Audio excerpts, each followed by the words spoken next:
Okay. I am testing this now. I don't know if this is actually going to work. We might not be able to do this right now. I'm going to see in just a second.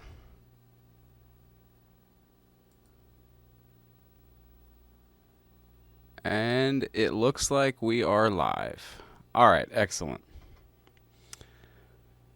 I am just going to make sure I got everything set up here. Make sure I'm not getting any errors. Give me just 1 second. I think it looks like we are good to go here. I'm going to do a little bit of the intro playthrough. And I'm going to open up the chat lobby on my computer. And connect to the chat on Facebook.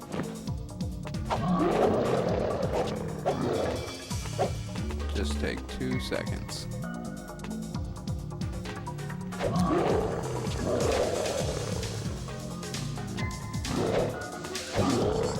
Alright, excellent.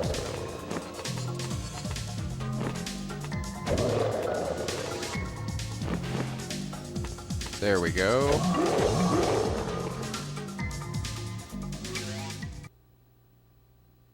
And alright. Looks like it's connected. Looks like we're good.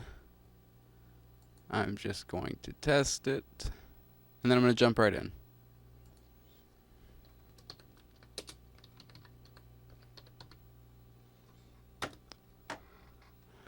Alright, hopefully that message goes through. And I'll see in just a second.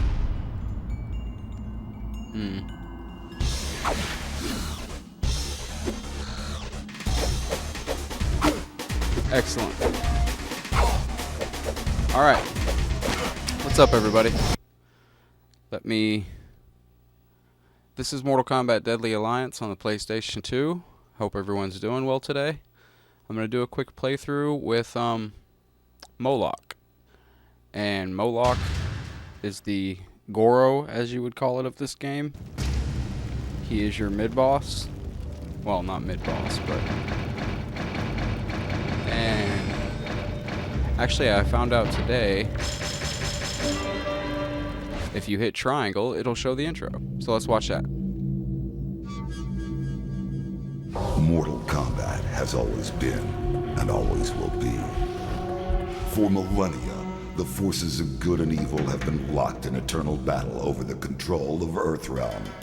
Some seek to use the tournament to destroy all that is good. Others seek vengeance, power, or eternal life. Time after time, each individual threat has been vanquished, and Earthrealm has enjoyed relative peace for many years. But there is concern that Earth is once again in peril.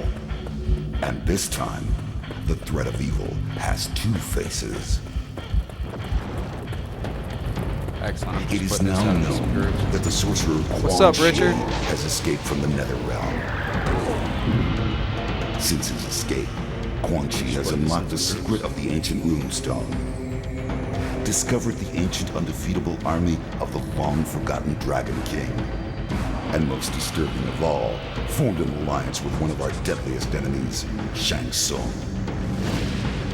With their combined strength, they plotted to overpower the only two beings who could prevent their total domination of the two realms.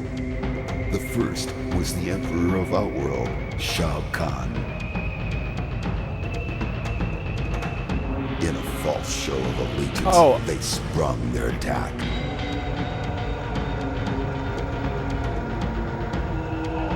They then traveled to Earthrealm by way of a mystical portal known only to sorcerers and deities. There, they confronted Earth's mightiest warrior and champion of Mortal Kombat, Liu Kang. It has been Shang Tsung's desire to consume the soul of Earthrealm's greatest warrior. This was so dirty how they did Liu Kang. I don't know if I can get on tonight, Richard. After this, With Quan Chi's assistance, he achieved this goal.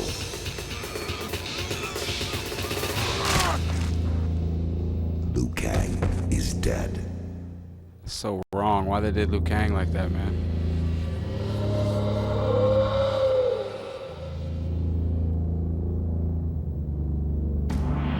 They have since returned to Outworld and are using the souls of conquered warriors to resurrect the Dragon King's undefeatable army. Should they succeed, they will have the means to conquer Outworld and eventually Earthrealm. They will be unstoppable.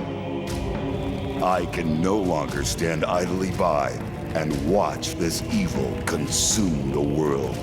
I have relinquished my status as Elder God to return to Earth and lead you all to battle against our old adversaries.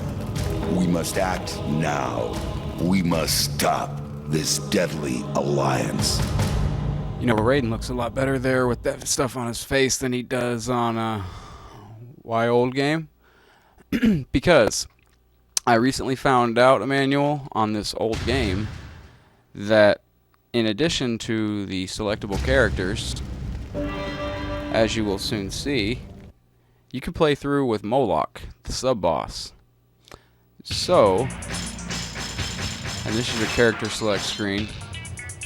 And we're going to put in the code. And you would also have, you had Raiden and Reptile and Cyrax, Kana. Frost made her debut in this game, and Atara. I believe this Mortal Kombat still holds the record for the most new characters in a game. I'd have to double check on MKX. But it doesn't matter who we pick here. We're gonna, even though I pick Shang Tsung when the game starts, I'll be playing with Moloch. So,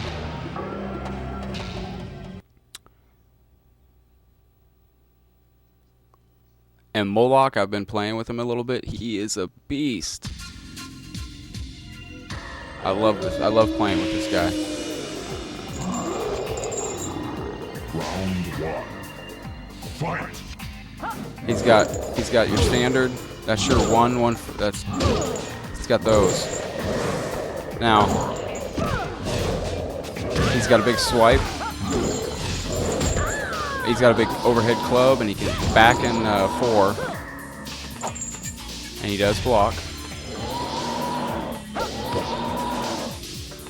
And this is a cool move. I don't know why that's not working on Li Mei. Hey, get off me. And that's a cool move. And he's got the big swipe. Yeah, and he just run through her like that. Oh, she's twitching. He's slow as dust, though. Fight.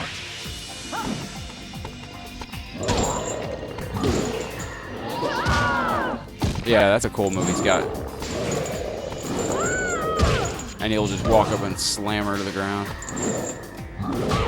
And I can't remember how I did the power-up. Oh yeah, that's his power-up. Oh, heck yeah.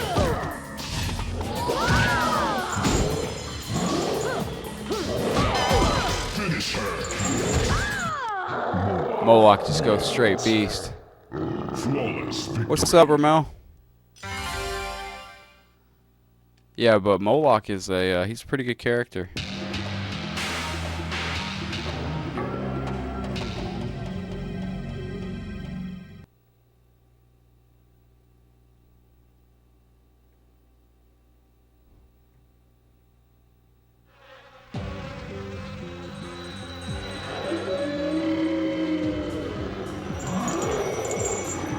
Round one. Fight. And he just grabs him and just smashes him right over the head. And this is your square button. Triangle does your upward swipe. And that's also his power-up, I think. Oh, his power-up. Oh. Where'd he go? Oh, he glitched. The only thing that's left is his head. I have to beat him while he's invisible. Moloch will just mow through him. And I'm curious to see what will happen when I beat the game with him, or if I can beat the game with him, because I don't know how he's going to play against himself. It might be an absolute beast.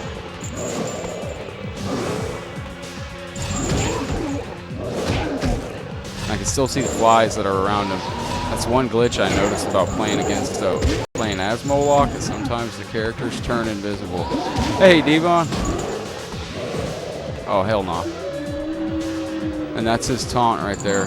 Or his, hey, go, hey. Hey.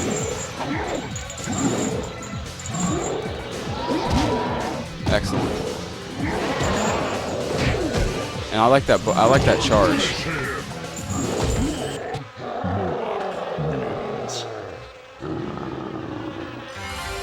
Yeah, but he's actually a pretty good character.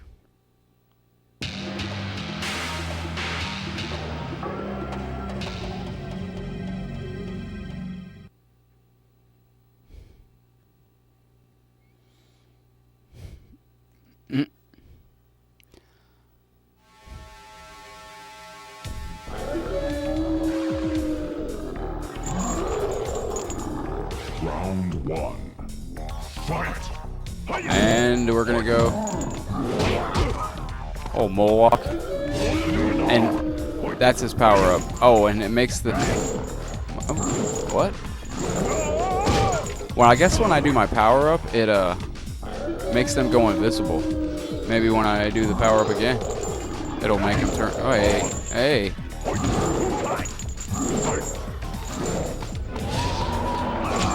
I did. I don't know if he can block that. Can they not block that as a computer? If they can't block that, then I'm gonna use it to my advantage. Cause might as well. Round two. Fight! Hey, get off me. Nice, Moloch. I like how he just grabs him over the head and slams him on the ground. Hey, what?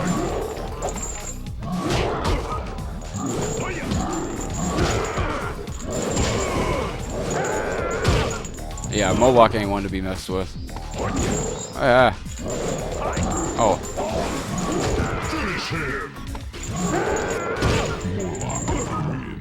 Excellent.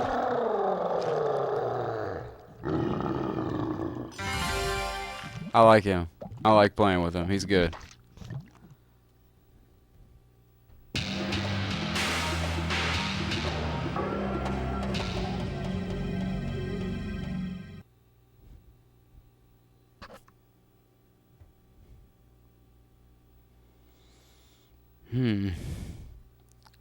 Oh, is this a Test Your Might challenge? I forgot we had these on Deadly Alliance. They should, if I was going to say Deception could have had one extra thing that it didn't have, it would have been Test Your Might challenges. That would have been a cool feature. Did this just freeze on me?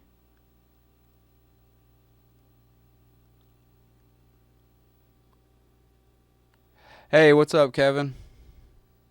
Well, it kinda is it's Action Replay Max, which I guess this just froze on me, and that's one of the things you have to watch for with the Action Replay Max. Give me just a second to fix my camera here. But that's one thing that you have to watch with the Action Replay Max, is it will freeze on you sometimes. And I'm going to fix it in just a second, if I can get my camera straight. Alright, I'm going to... Alright, well, we all saw Moloch, right? Excellent. The easiest way I can do this without causing the stream to end is just to reset the game. So, with the game being reset, I will just continue. Yeah, Moloch is a beast to play as. And if I find my Action Replay Max, like you pretty much saw, I'm having total issues with this camera right now, as you can see. Okay, well, that's not going to work. Bear with us. That's what I was looking for. Okay, hang on. I'm just going to play through with, fucking hell. I'll just go. There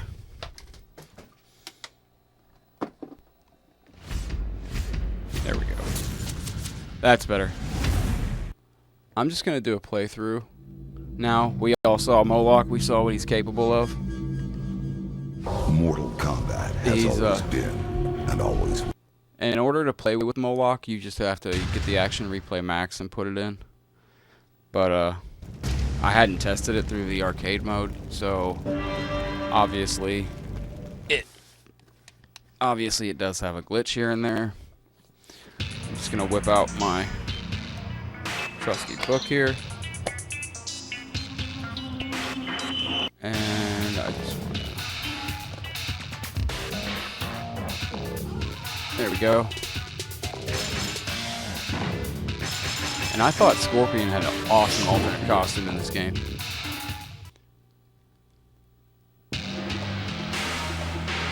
Oh yeah, MK Shaolin Monks. You know, I'm still surprised I beat Sub-Zero Mythologies, honestly. What a frustrating game that is. I don't think I'll...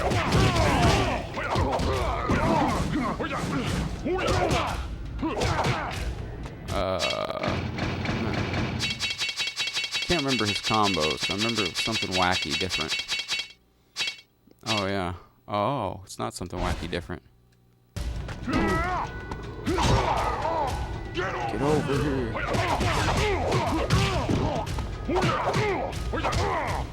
Oh, that's not a pop-up. See, Hotaro has that. Flawless victory. Round 2. Fight. Pie Guy was nice. This was actually Chameleon's sword in Mortal Kombat Armageddon.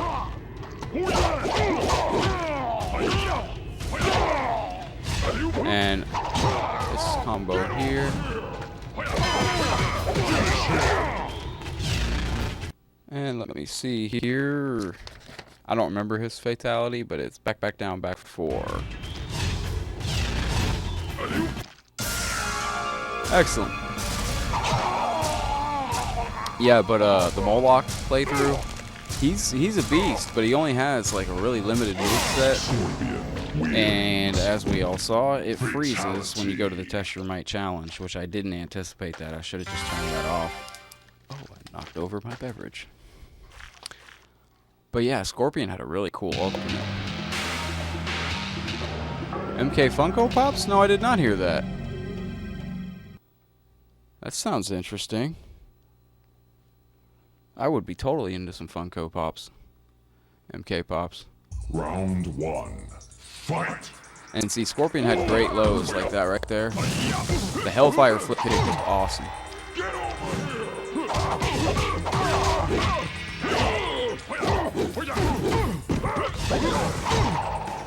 Excellent.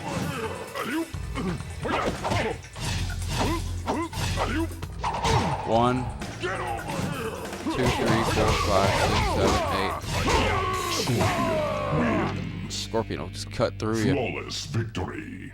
I like the announcing voice in this. Fight. Just had a deep, you know, sounding awful.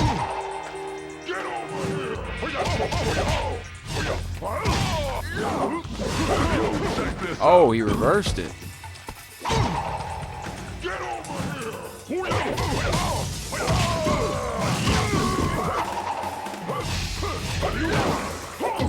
Oh, come on. Oh, get off me. What was that? That is an OTG combo. It's unblockable. And the fact they didn't put 2 fatalities on this game for each character was really odd to me. I know they said they ran out of time, and that was very, it was very evident in Quan Chi's fatality. And I will do another, I will try to get Moloch. I will play as Moloch again. Just I'll do it at the beginning, like I did. I had a feeling that there probably was going to be some glitch work. Like, with the Action Replay Max, you can actually play on Midway Arcade Treasures on the PlayStation 2 there's codes to play as Jade, Reptile, and Smoke. However, I've never been able to get the codes to work without freezing the game. So.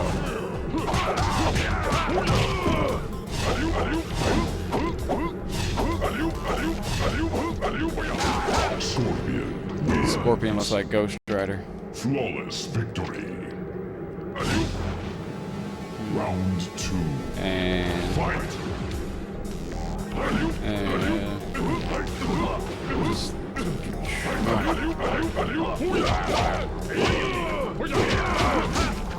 that one was always hard for me to get. I always had to hit the button the next time. Wins. It's the Shaolin Monks. Flawless victory. I forgot in Shaolin Monks, Scorpion actually would say, like, get the F over here. And he said something else. Oh, I'd have to remember what it was. He says, get the F over here. And he says something else, like crazy. Oh, see, now it doesn't freeze. Test your might. Right.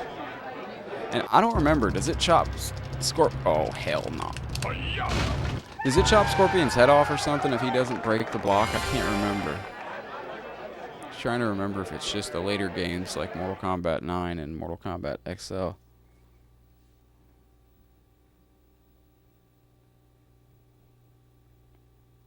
Round 1. Fight.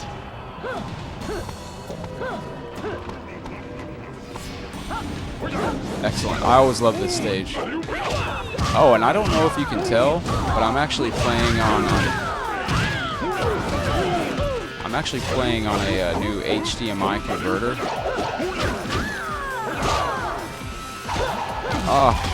Oh, I hated Natara for that.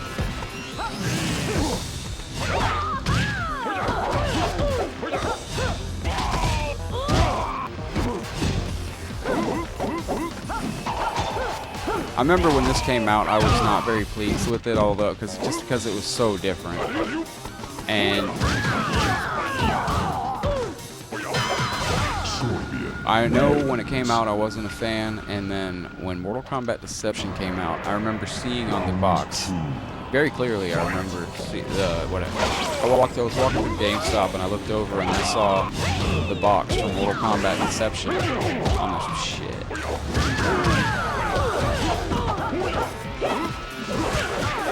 I saw Deception on the shelf, the preview box, saying coming soon, and Deception said online for the first time. Oh.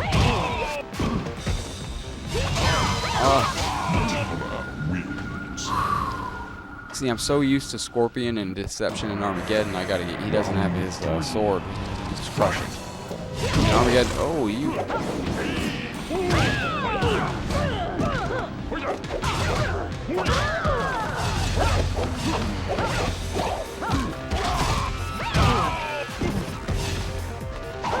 And you also couldn't hit the combos too fast. Oh, no breakers, I forgot.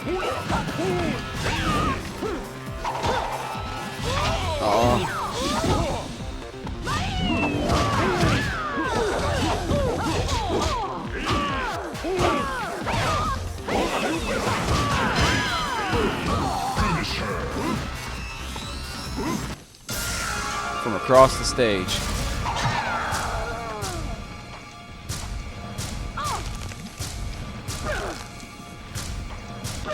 Scorpion wins. I was like that. Fatality. Let me see if I can. Okay, there's the action replay max. I'll show you what I do to play with Moloch in a second. I just want to play through and see if I can beat the game with Scorpion, and then I'll put the action replay back in. It's just weird because if I go without a signal for more than a fraction of a second, it will cut the stream. Even though it should pause it.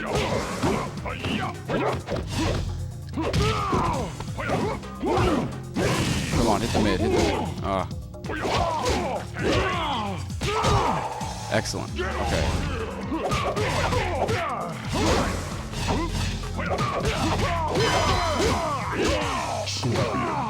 I guess I gotta hit square 3 times, even though it's 2. It's the combo I'm trying to hit is triangle, triangle, L1, triangle, L1, square. There we go. Yeah, you just gotta do. I gotta hit square 3 times.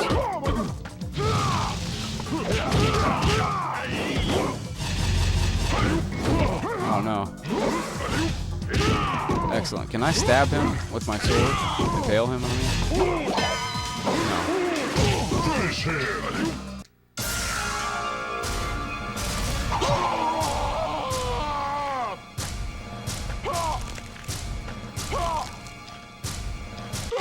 Scorpion wins.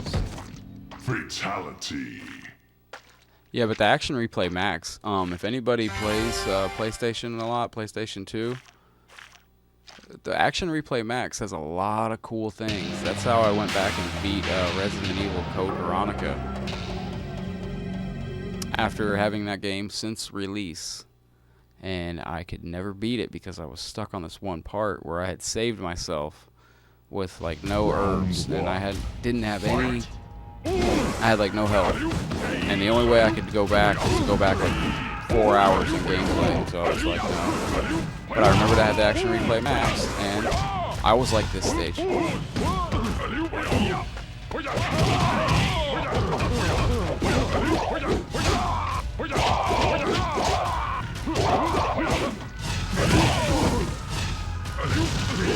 Ah. Oh. We're doing that, huh? Scorpion wins. Oh, souls coming at us and stuff. That would look good in 3D. I miss my 3D TV. Round 2. Fight. I had a great 3D TV for Mortal Kombat 9 was awesome in 3D.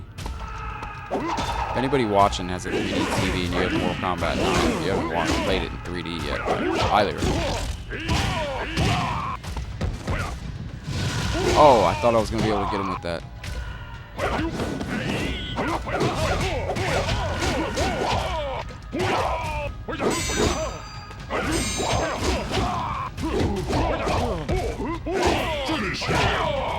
There we go. Now kill that fake scorpion.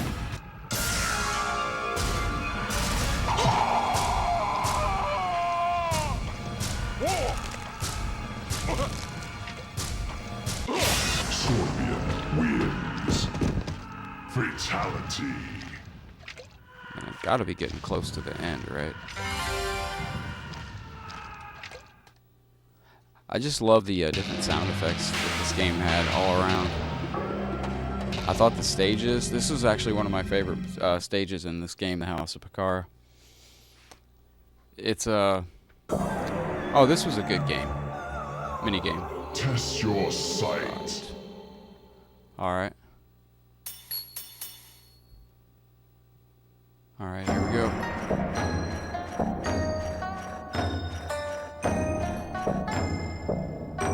And if anybody remembers, man, these test your sight challenges got wicked at the end. Like, when they get real hard, man, they'd have them things just flying around. It's good times. And if anybody watching saw, in hindsight being 2020, I probably shouldn't have captioned this as a Motar or Moloch straight game through playthrough. Yeah, because playing as Moloch does glitch the game a little bit. Oh.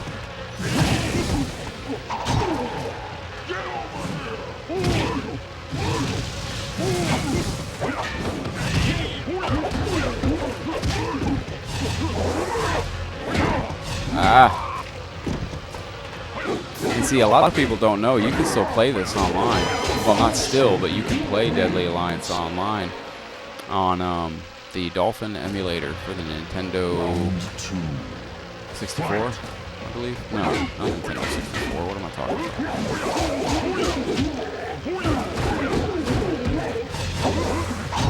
Excellent.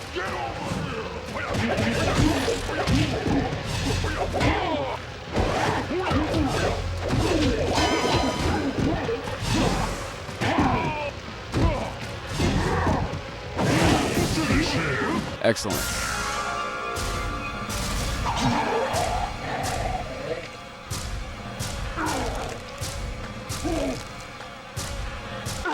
Scorpion wins. Fatality. I don't like how he's got flies on him already. And I'll show you the disc. This is the Action Replay Max disc that I gotta put in a minute. When we get to the end and we beat the game, then I'll pop it back in and I'll switch back to Moloch. He's fun to play with. He's a little bland. He has just a few moves here and there, but they're all high power moves, obviously. Fight. If I do the playthrough with Moloch, though, I have to remember to turn off the mini games. So I don't even know if you can.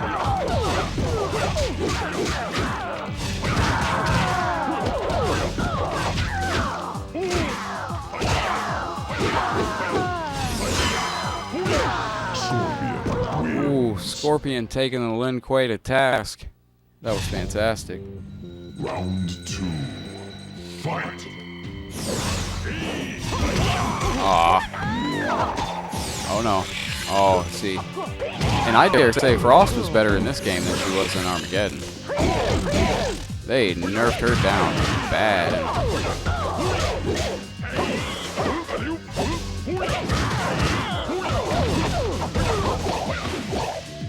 Oh, come on.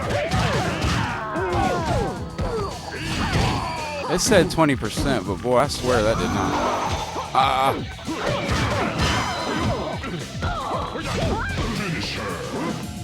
Excellent. One less Lin Kuei warrior in Scorpion's world.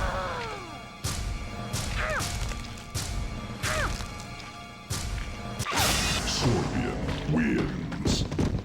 Fatality. Oh. And isn't this the game where, isn't this the one where she flips out at the end? Goes all nuts on Sub-Zero? Sub-Zero has to freeze her and leave her. I wasn't a fan of Johnny Cage's character design in Deadly Alliance, really. It's too polygony looking for me. This could go any way, so let's see.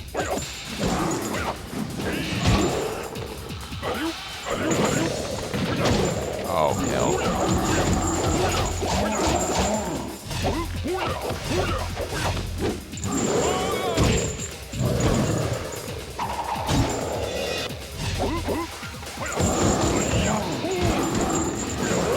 Oh, no.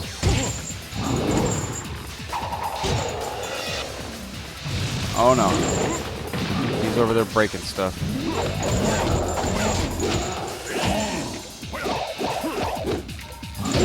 Uh-oh.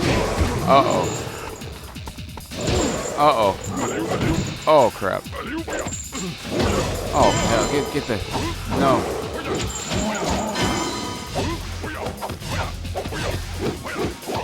Come on, no! Why? Right there, man. Alright. Oh.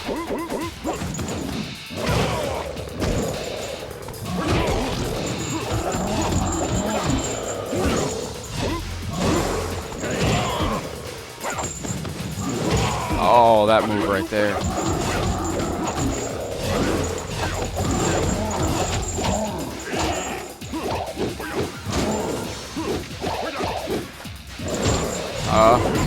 Oh no.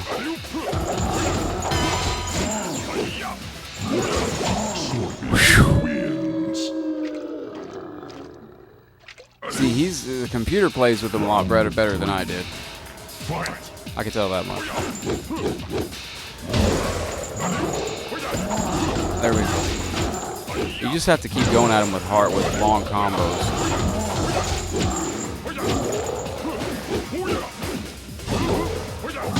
Ah.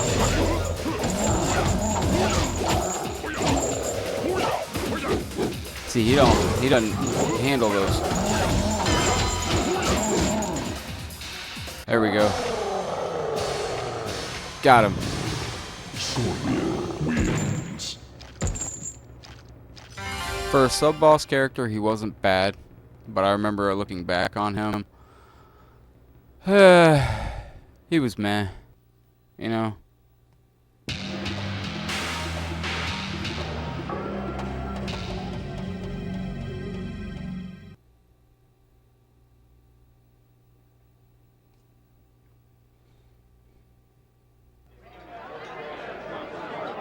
Test your might. Okay.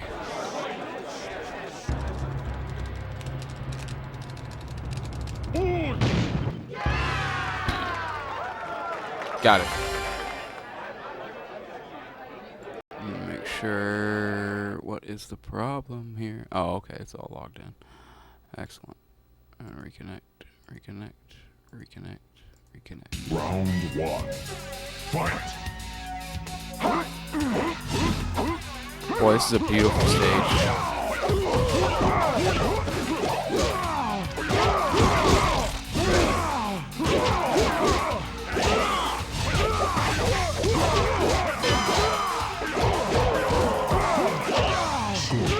Wins. Flawless victory. Round two. Fight! Oh no.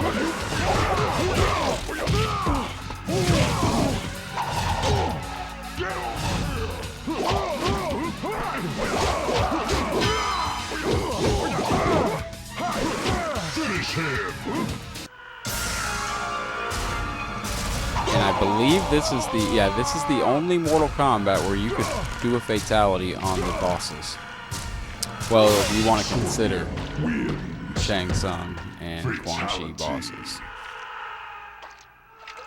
'Cause I don't know how did everybody feel about the Mortal Kombat Deadly Alliance and their bosses being Shang Tsung and Quan Chi, because you know, I don't know. It was bosses, whatever. There's theories out there floating around right now that I think are probably going to be true, that Raiden's probably going to be the final boss in MK11. So, I don't know what they do to beef him up.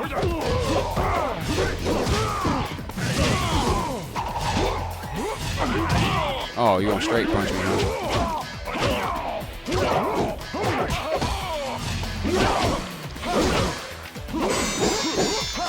Oh. Oh, here it comes. Oh, I knew it. No! Oh. She wins. Round two. Fight! Come on. Ah! Ah! Get off me.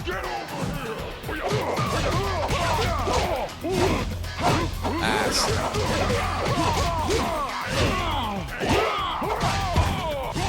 Oh.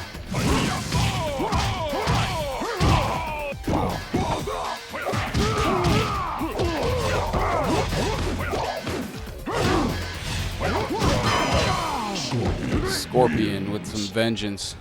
Now, I don't remember Scorpion's ending in this game. I don't remember what happened to Scorpion. Fight! So we're about to find out.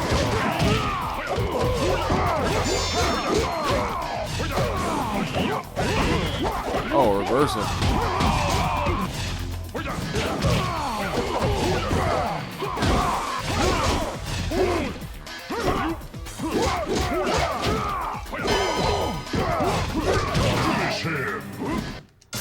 The only time in Mortal Kombat you'll be able to do a fatality on the final boss in the arcade ladder.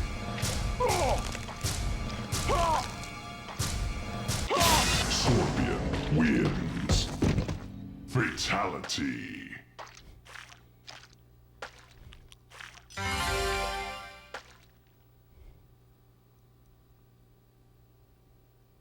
Let's see what it does. What we got.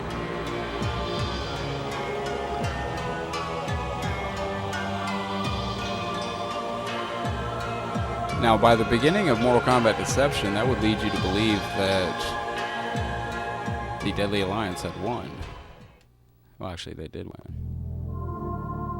The hunt for Quan Chi had led Scorpion to the palace of Shang Tsung. Scorpion entered the palace through a hidden passage.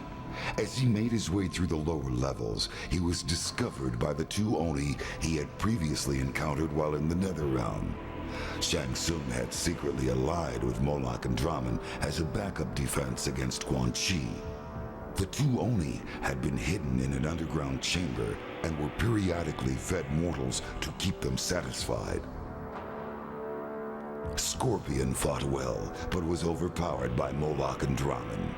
Although they could not consume the ninja Spectre, they devised another means for eliminating their foe that would satisfy their cruel nature.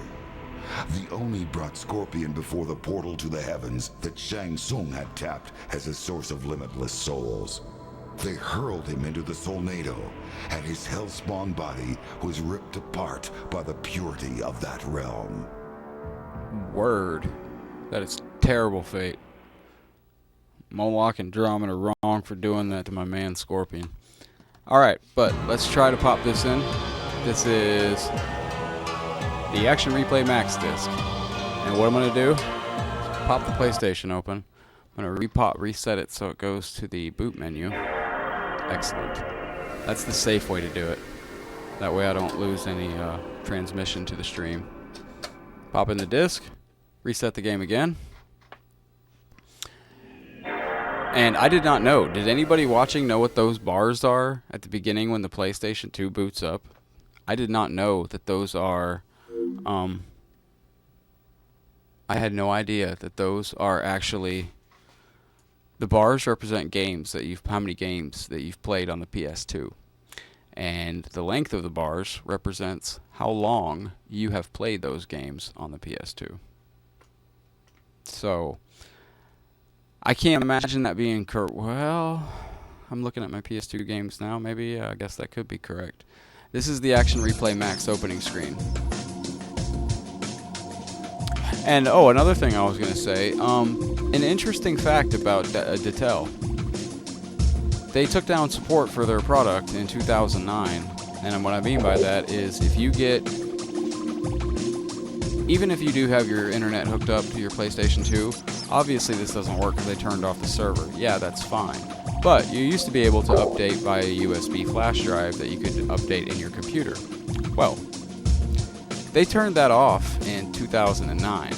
So now, if you buy their product, you even though they could have just left the knowledge base of codes on their website, for people to download the codes onto a recipes Draman and his flyball. Man, screw Draman. No, I got a buddy of mine that is sick with Draman on Mortal Kombat Armageddon. And I'll show you some of the other codes that are in here for Deadly Alliance. This is also how I did a Shaolin Monks playthrough with, I'll show you the characters of Shaolin Monks that you can play through too. It's pretty cool.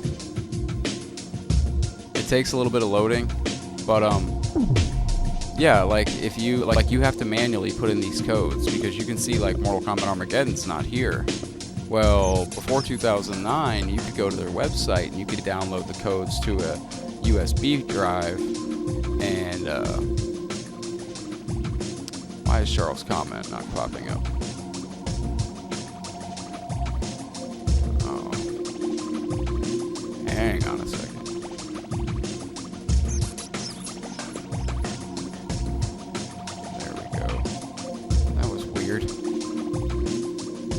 Okay, but you used to be able to go to their website and pop in the USB drive and download the codes to your USB drive, put it in your PlayStation, and upload it. They turned that off, so you can't do that anymore, which I thought was absolutely pointless. But let's go to MK Shaolin Monks real quick. I'll just show you the codes in here. These are all the codes that I put in.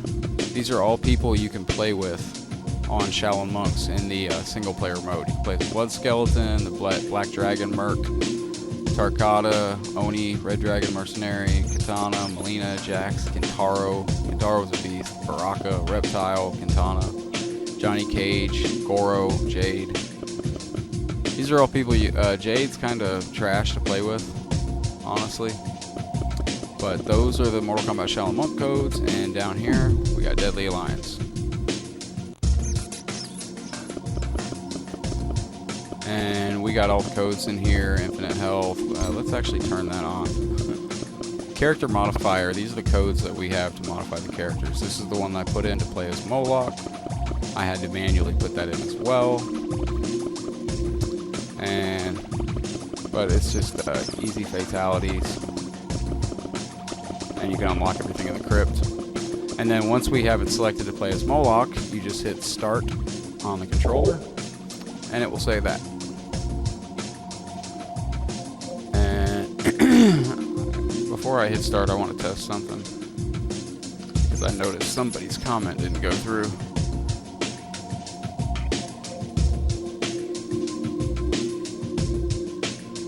Huh.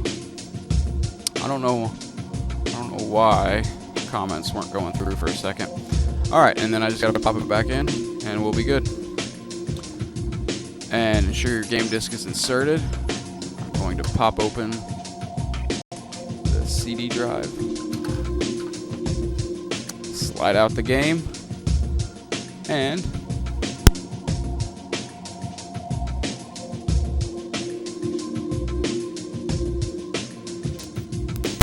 there we go. My headset came unplugged for a minute. Sorry about that. Okay, and then when we start out, we will be playing as Moloch. I got chords galore here.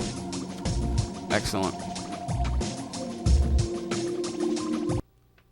Actually, you know, Dirk, looking back on it, this game did hold up really well over time.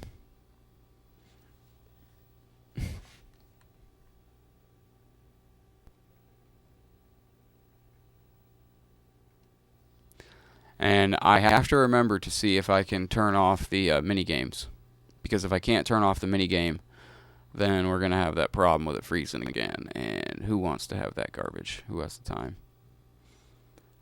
But yeah, if you have a PlayStation 2 and still around, you know, there's a lot of like, you can still play Deception and Armageddon online. You can still play Resident Evil, Outbreak, File 1 and 2 online. There's a lot of games on PlayStation 2 that you can really enhance with the Action Replay Max and do some cool things with it. And we'll let this play again, because I like seeing this. Mortal Kombat has always been and always will be. For millennia, the forces of good and evil have been locked in eternal battle over the control of Earthrealm. Some seek to use the tournament to destroy all that is good. Others seek vengeance, power, or eternal life. Time after time, each individual threat has been vanquished, and Earthrealm has enjoyed relative peace for many years. But there is concern that Earth is once again in peril. And this time, the threat of evil has two faces. It is now known that the sorcerer Quan Chi has escaped from the Netherrealm. Since his escape, Quan Chi has unlocked the secret of the ancient runestone, discovered the ancient undefeatable army of the long-forgotten Dragon King, and most disturbing of all, formed an alliance with one of our deadliest enemies, Shang Tsung. With their combined strength, they plotted to overpower the only two beings who could prevent their total domination of the two realms. The first was the Emperor of Outworld, Shao Kahn. In a false show of allegiance, they sprung their attack.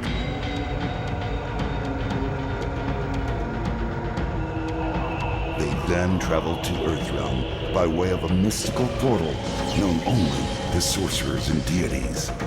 There, they confronted Earth's mightiest warrior and champion of Mortal Kombat, Liu Kang. Now, I did like how Shang Tsung and Quan Chi just went It has been Shang Tsung's desire full heartless to in this consume the opening. soul of Earthrealm's greatest warrior. They didn't even care. They just went after everybody.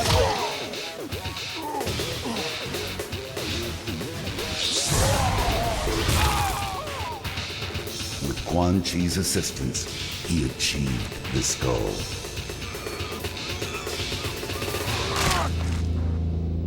Liu Kang is dead.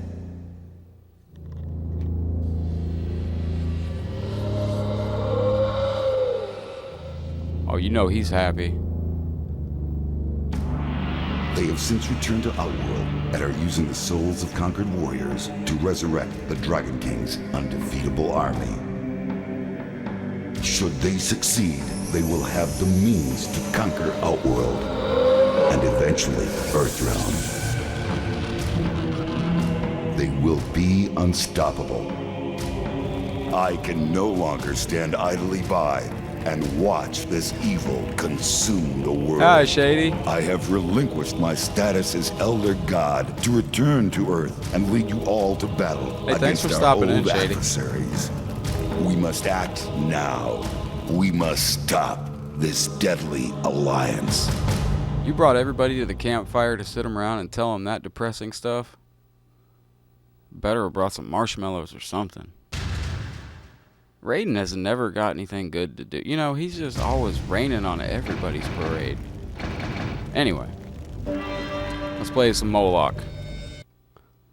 Third favorite MK game? What's your first favorite MK? I honestly, I don't know, man. I don't want to say this. I'm so close to saying Deception, and it doesn't matter who we pick. It'll automatically go to. Automatically, it will go to. Look at Sub-Zero looking like a bad man. I don't know. If I pick alternate costume, it should automatically still give me Moloch. We'll see. Oh, that's a good sign that it gave me Moloch right there as a loading screen. So, but yeah, this is Moloch in the game.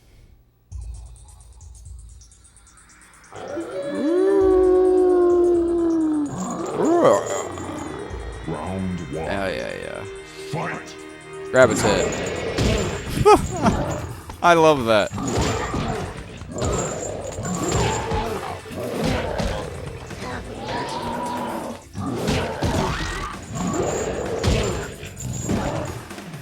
What is down? Oh, that doesn't do anything? That doesn't do anything?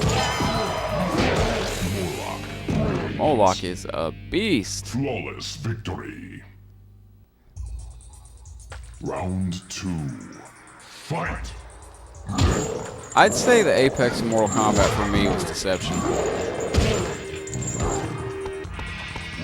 I don't know, it might have something to do that I was in I don't know, Deception and the gameplay, just everything about Deception for me. Oh, his grab is awesome. And he's got this cool power up right here.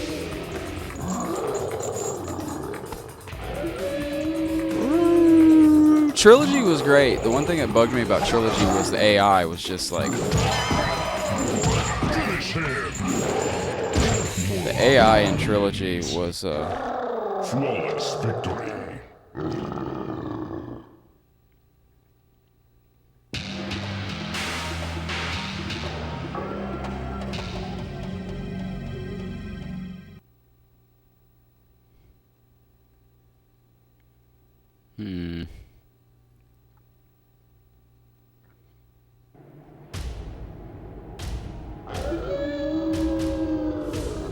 He is, see... Round one. I thought they could have had, I've been playing Injustice. I'm still, man, I'm telling you, I knew that would happen. Playing too much Injustice, I'm getting used to blocking with back. Man, would you hit her?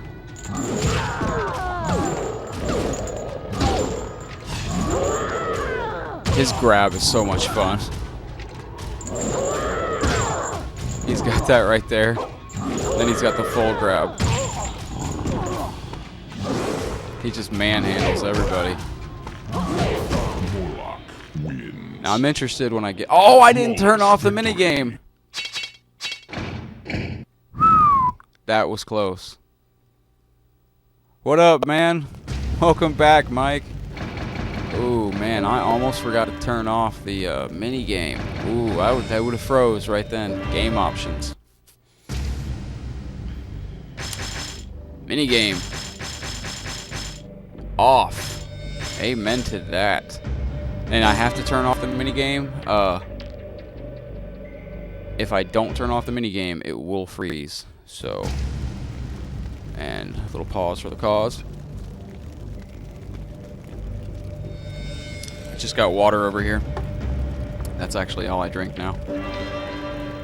And it's good for you. Beginning of 2017, I decided I'd give up soda and try and lose some weight. And I ended up losing 95 pounds, and I eat healthier I've ever eaten in my life. I eat nothing but fresh fruits and vegetables, and the only thing I get that's not in the produce department is fresh chicken breast. That's it. No condiments, no salt, no pepper, no soda, nothing. You'd be surprised. I actually like eating like that now.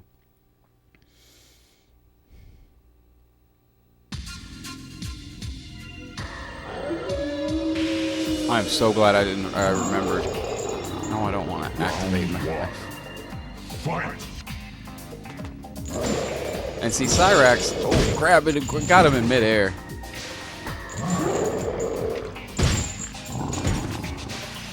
You know, I did a playthrough. If anybody wants to go back on my page on Facebook, YouTube, or Twitch, and look up the playthrough I did of MK versus DC story mode. I did the MK side and the DC side all in one 4-hour stream, and I loved that sidestep they had in that game. I thought was cool because it was a 2D game. It was 2D fighting mechanics with a 3D environment that you could traverse in using your L2 button. It was a really cool. I liked it. MK versus DC. You talk about a game that I think holds up really good over time. MK versus DC, as far as gameplay wise, that would have been a great fatality for him to just take and knock him over. Okay, and up and triangle is your uppercut. That would have been his awesome fatality, dude. Just grab him by the head and just sling him into the ground and they explode.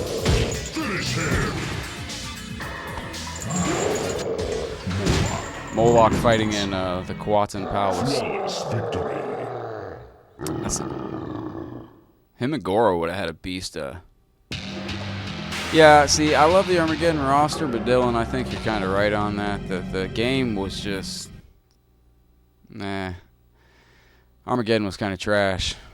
Now, I will say, though, I thoroughly enjoyed the air combat. I thought it was a step back from Deception, but at the same time, it was fun. I could play Armageddon for hours, only because of how many characters are in it. And the one thing I enjoyed about Armageddon is some of the characters shared fighting styles. And what I mean by that is they have the same fighting style, but they'd have the same weapon, a couple characters, and they just would rename it. Like Sindel and for instance, Sindel's weapon was the same weapon. I gotta stop hitting that button. I don't even know if that does anything. Sindel's weapon was the same as Shinnok's weapon. That move is trash. Do I have a mid hit? Did he reverse that? Jeez.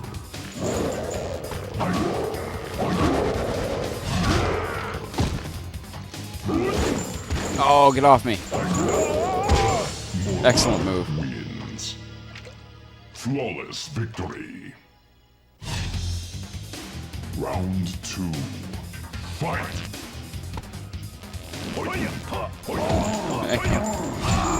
There we go. Now see, if you hit up it, what does that move do other than turn my opponent invisible? Watch. Oh, well if I miss it, he turns invisible.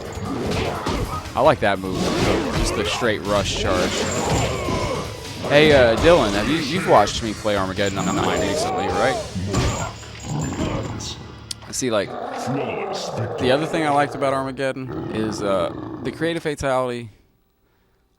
I hated it, but I loved it because you could do a custom fatality. There was a few different variations of the custom fatality, the creative fatality. You know, you had weapon fatalities. I think there was 2 or 3 different variations of weapons fatalities you could do. You could do your standard one. It was fun. Now, one of my favorite things from Armageddon is when you could rip out their brain and their heart and you could rip an arm off and beat them upside the head with their arm, and then you could turn them around and take out your sword and shove your sword up their butt and pull out their heart and their brain. That was beautiful. There was nothing I enjoyed, and I used to kind of enjoy, if I was playing, I could do a 54-hit fatality on Armageddon. That it took 54 button inputs between transitions, because like, you know, down, forward, square does not count as on your fatality meter as one of the moves. So you could do transitions and knock them on the ground, or there we go. And I never figured out what happens when his eyes turn red. He's got a couple moves where his eyes turn red. The Conquest mode in Armageddon, I kind of enjoyed it for what it was.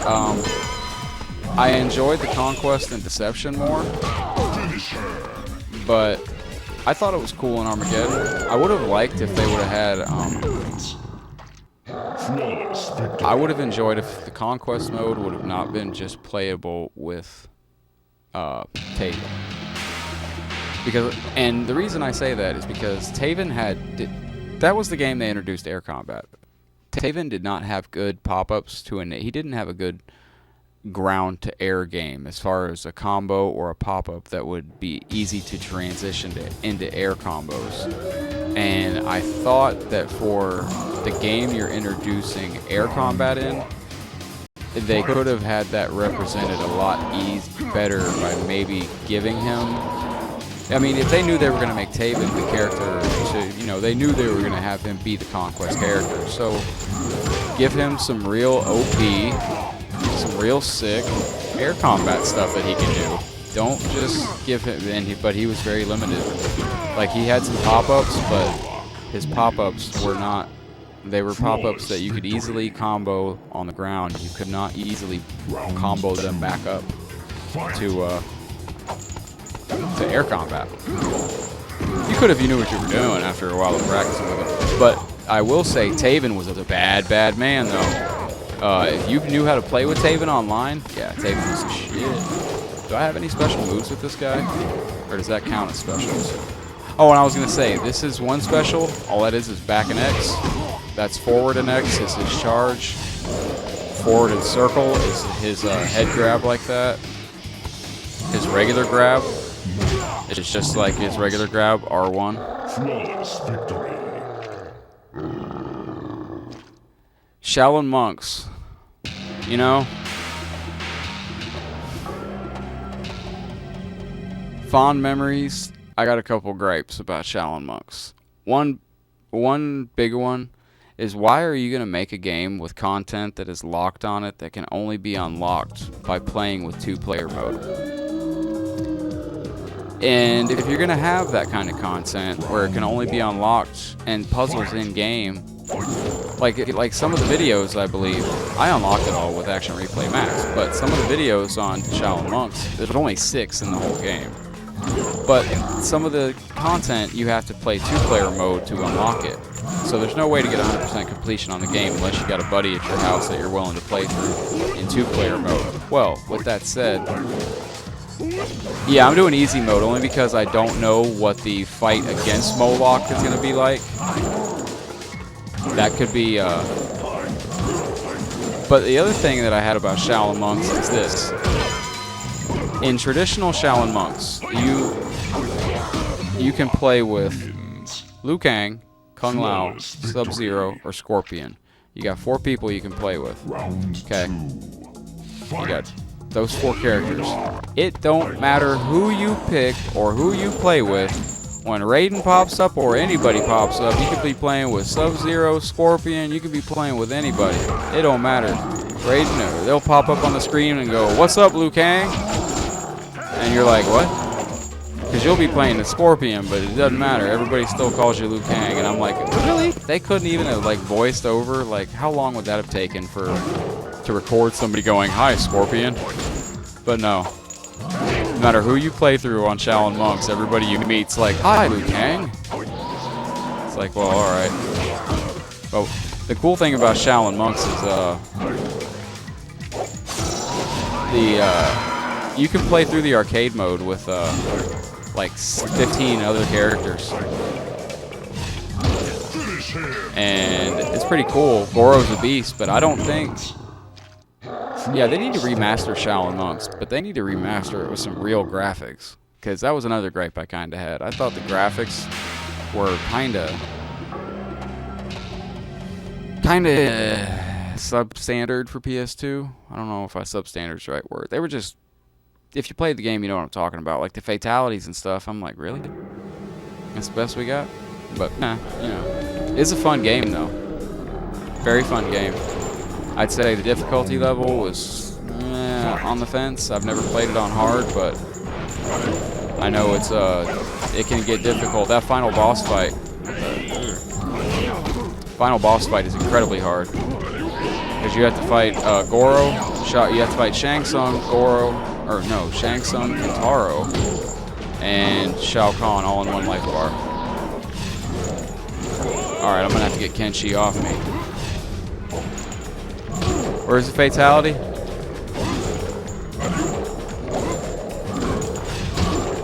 Yeah, it is really faithful. That's why I love it. I love it because it's the telling of Mortal Kombat 1 and 2. And regardless of any fault that game has, I will love playing it anytime I play it. Because it's just simple, fun, beat 'em up.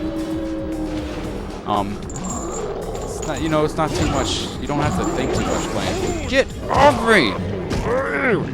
Oh, don't drop my phone. Man, I'll tell you a funny story.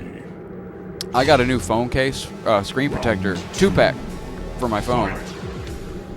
And within 2 days, I cracked the screen protector in 2 places. I was shocked. Hey, get off me. Take your telekinetic stealth and lay down. Oh yeah, I forgot I turned on infinite health. So, yeah, is that for real? Yeah, Mike. But Shaolin Monks. Oh, you asking about if they really say that? Like if it's if no matter who you pick, if you try to play through story mode in Shaolin Monks with anybody, if you pick Sub-Zero or Scorpion, anytime somebody comes up to you, they're like, "Hi, Liu Kang, how are you?" And it's like, you couldn't have spent 5 days, 5 minutes to program Scorpion's voice in there. I don't care if it sounds cheesy. Have it in a different person's voice. Have them saying, "Hi, Liu Kang," and then when it gets to Liu Kang, have it cut off and have a totally different voice. Say Scorpion. I think that'd be funny if it was like, "Hi there, Scorpion." When you can tell it's copy and pasted. How great would that be? Round 1. Fight. And thanks everybody for watching tonight. If anybody wants to take a second to, or if anybody wants to ever check the streams out live on Twitch or YouTube, I put the links in the description on Facebook below. If anybody wants to like and follow my page, I would greatly appreciate it. Or if anybody wants to follow me on Twitch or subscribe on YouTube, I would greatly appreciate it. And I don't know if this is really the HDMI output that I have this running through is showing. Oh, if Armageddon had the same move mechanics as MKX, I don't really like MKX. I take that back. I like MKX a lot. It's a great game. Victory. I had issues with some of the story and cast, honestly. I was just... But I saw what they were trying to do. But I think Armageddon, if done right, I think they came as close as they could have to making the game perfect. I think if they had done it with 3 fighting styles and air combat, it would have been too much. I think the air combat was really cool. I don't know how many people watching know what the air cancels were in Mortal Kombat Armageddon, but you could actually do a combo in the air, and you could drop out of the air and land on the ground and continue a combo on the ground, and it was absolutely sick. You could beat somebody up bad if they didn't know what you were doing. How much does that take off? Not much. How do I run at her? Oh. I like how he just barrels up forward. Flawless victory.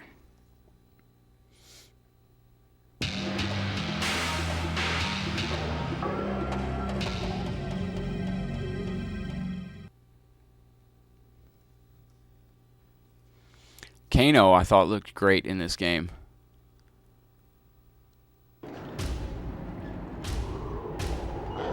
Oh, yeah.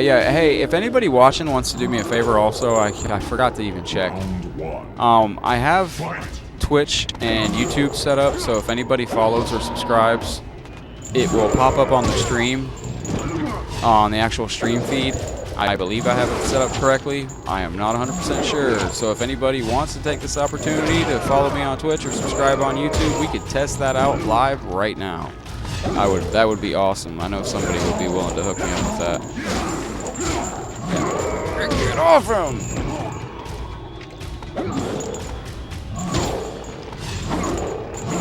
See, Movado, he's a guy on Armageddon I have a horrible problem with when I play online.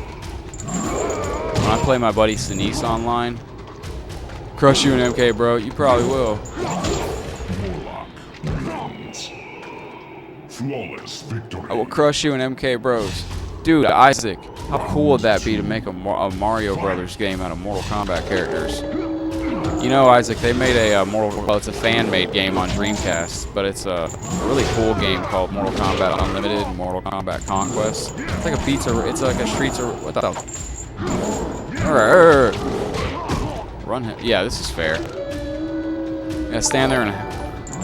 Hey, thank you, Potter Place. Okay, it's working. We have confirmation. It is working. Thank you, Potter Place. I really appreciate that. What was that? My game had a hiccup.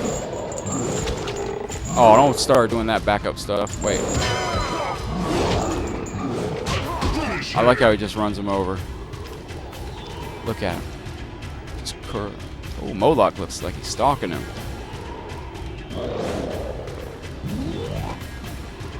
Whoa, what's that? Whoa, what happened?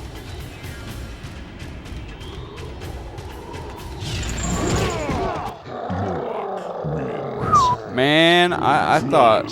Boy, I thought I froze the game. I don't know. Moloch went over there.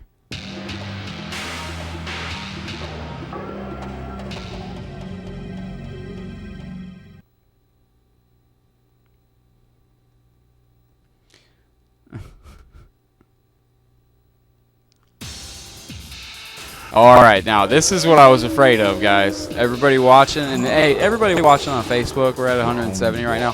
Thank you very much. I appreciate it. If anybody, I do a lot of stuff on my channel from Mortal Kombat related, but a lot of the stuff I do is oh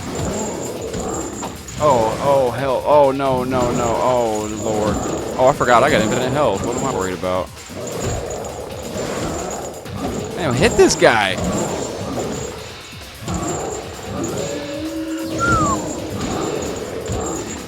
Is that me? Am I invisible? What's happening here? Oh no.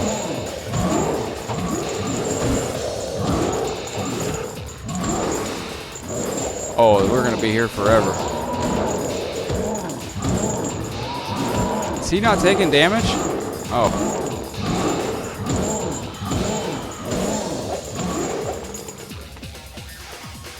Oh, I'm the one that's not invisible. Oh. Oh, I thought I was invisible. Oh, Lord. No wonder I couldn't figure out what was going on.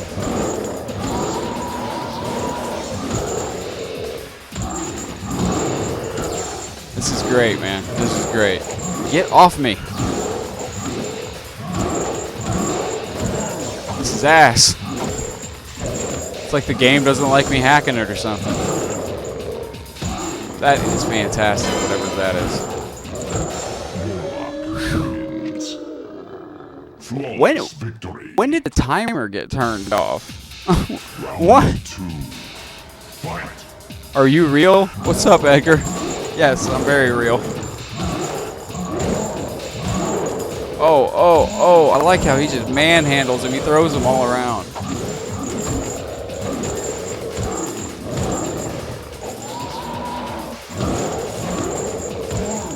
Okay. What was that? Can I not charge him? I guess not.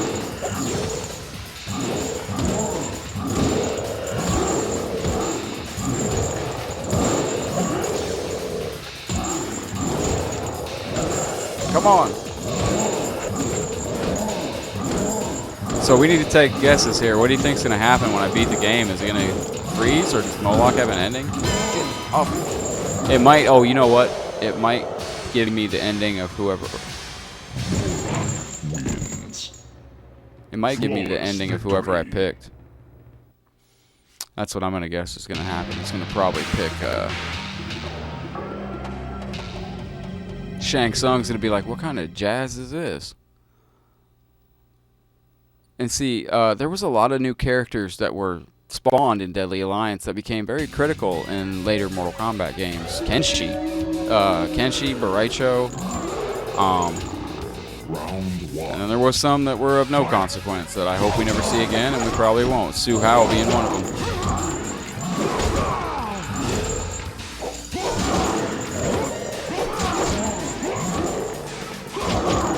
Come on, run him down.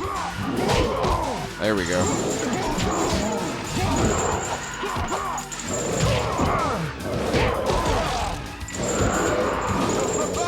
He's gonna keep stealing his health back. I'm gonna. Seriously, I hope this video game's in heaven too, bro. No, he wasn't invisible. The characters turn invisible. It's something to do with when I miss him with one of my special moves that it turns the characters invisible. I don't know. But,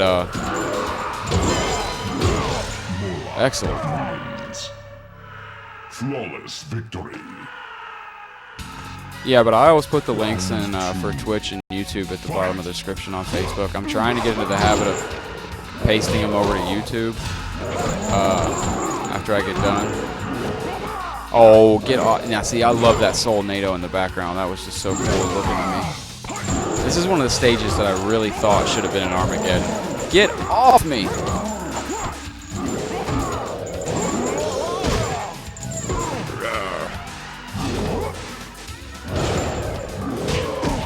There we go. Oh, come on.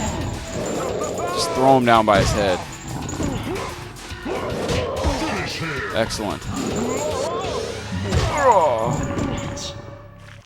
Flawless victory. Good for Moloch.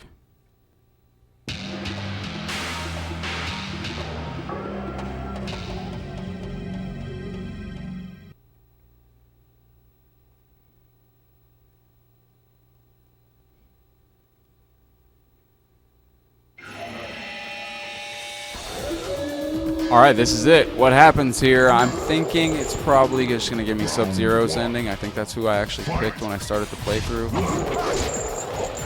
And Quan Chi doesn't mess around. He just goes full Hamburglar on you.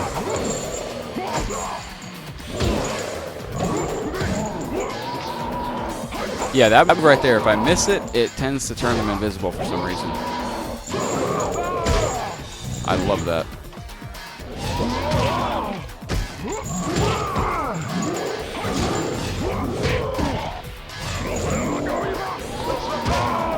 Yeah, you keep going for that all you want. Drama ain't having it. I mean, Moloch, not Drama. Oh, I got a combo off with him. That was nice. Flawless victory. Okay, then. Round 2. Fight. Oh, no. Oh, no. That's probably the most fun move he has. And there we go. Hey, is anybody watching and a fan of the Nintendo Switch? Because if anybody watching is a fan of the Nintendo Switch, I was actually thinking about doing a giveaway on my page. And for the Mario Kart racing wheels. I actually have them, and I never have opened them, and I don't even have Mario Kart. Big finish.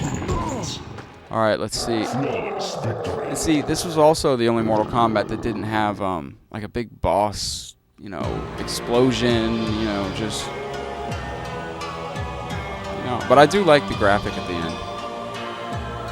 Let's see what they give Moloch, if he gets anything. It's probably Sub-Zero, I'm guessing.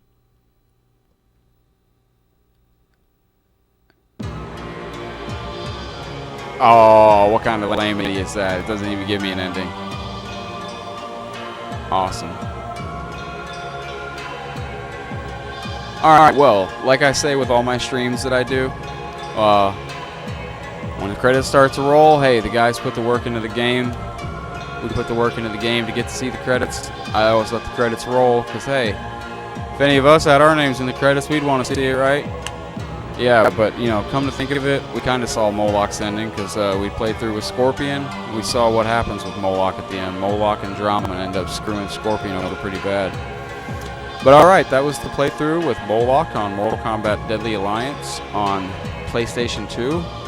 If anybody is interested in playing Mortal Kombat Deception or Mortal Kombat Armageddon online on the PS2, I can help you out with that. You can send me a message on my channel, Headlock Gaming, and I can help walk you through some of that. And if anybody wants to take this opportunity to drop a like or follow me on my page, that would be fantastic over at Headlock Gaming. Or you can follow me on Twitch, or you can subscribe on YouTube. And like I said, this playthrough made possible by the Action Replay Max. This is a really cool little, the Action Replay Max is a really cool tool to use for your PlayStation 2. I can't tell you how many things I've used it for.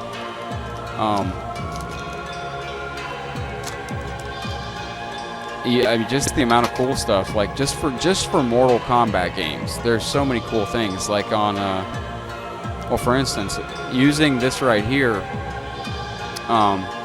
you can actually play on Deception with a lot of the Mortal Kombat Deadly Alliance characters.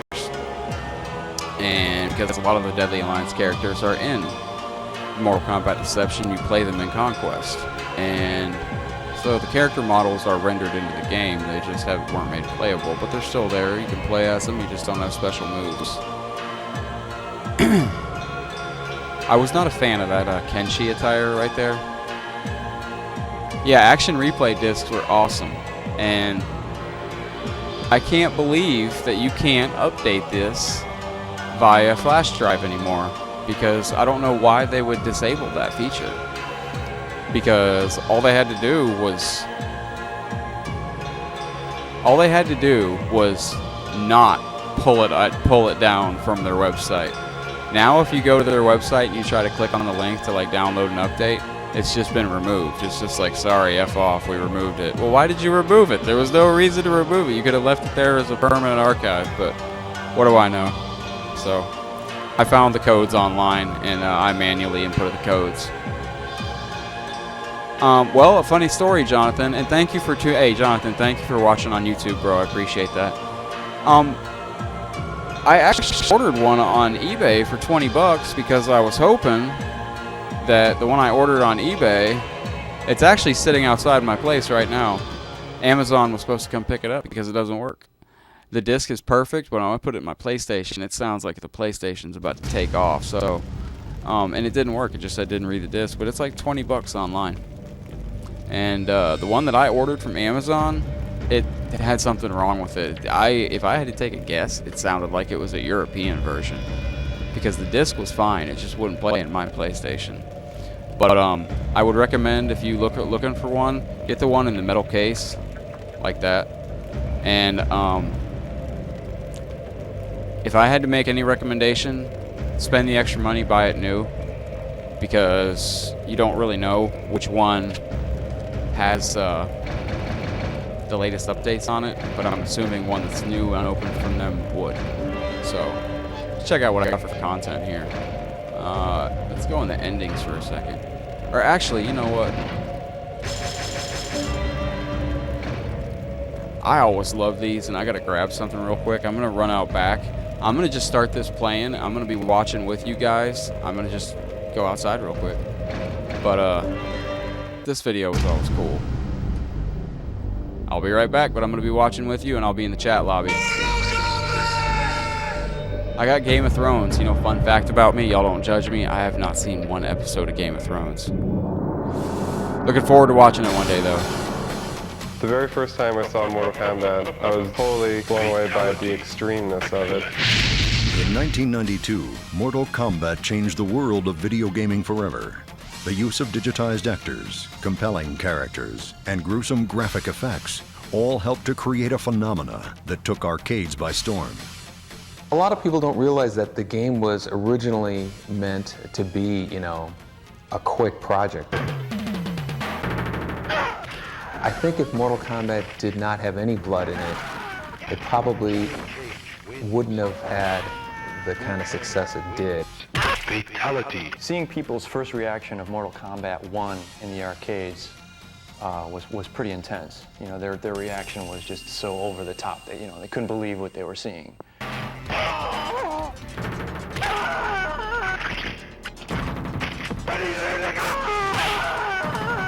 Raven wins.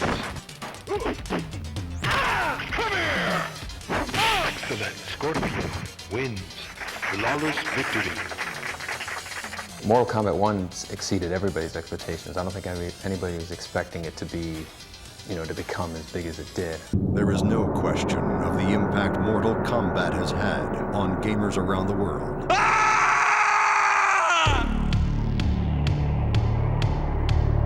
Fight! I love playing Mortal Kombat. In 1993, Mortal Kombat 2 was unleashed upon a sea of bloodthirsty fans. More characters, more moves, more blood. The biggest challenge was probably just the amount of content that we had to generate. Before, everything that Mortal Kombat 1, we wanted to double. All of the fans of the first game had high expectations for the second one. The merchandising was when we really kind of realized just how big the game had become. It had become a lot more than a game. The rivalities and the friendships kind of poking fun at that whole controversy that came about. Liu Kang, Kung Lao, Johnny Cage, Reptile. All eyes were on us, whereas before we kind of snuck up on everybody. But the fans would still not be satisfied.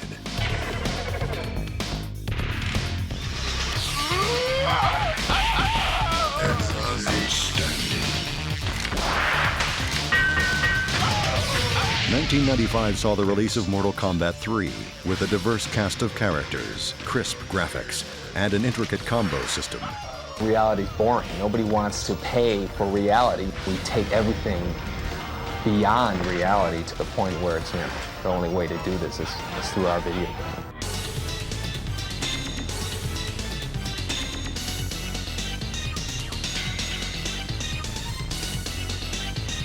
It was around this time that Hollywood smelled box office potential in the franchise. We were very happy with the first film. We had seen it throughout its entire production. It turned out to be a really, really fun film.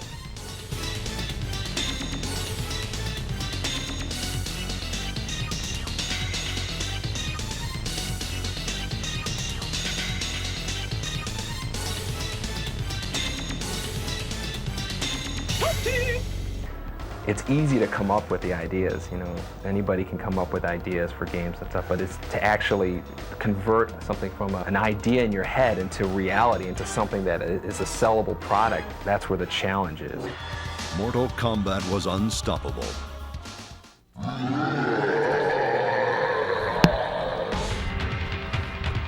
It was just fun playing constantly. Oh, and when I get done, I'll post a picture of my setup that I have here. I'm actually in my living room. Mortal Kombat 4 is the mother of all fighting games. New technology made for broad advances in video games, and Mortal Kombat took full advantage. In 1998, Combat, now in 3D, took on a whole new dimension.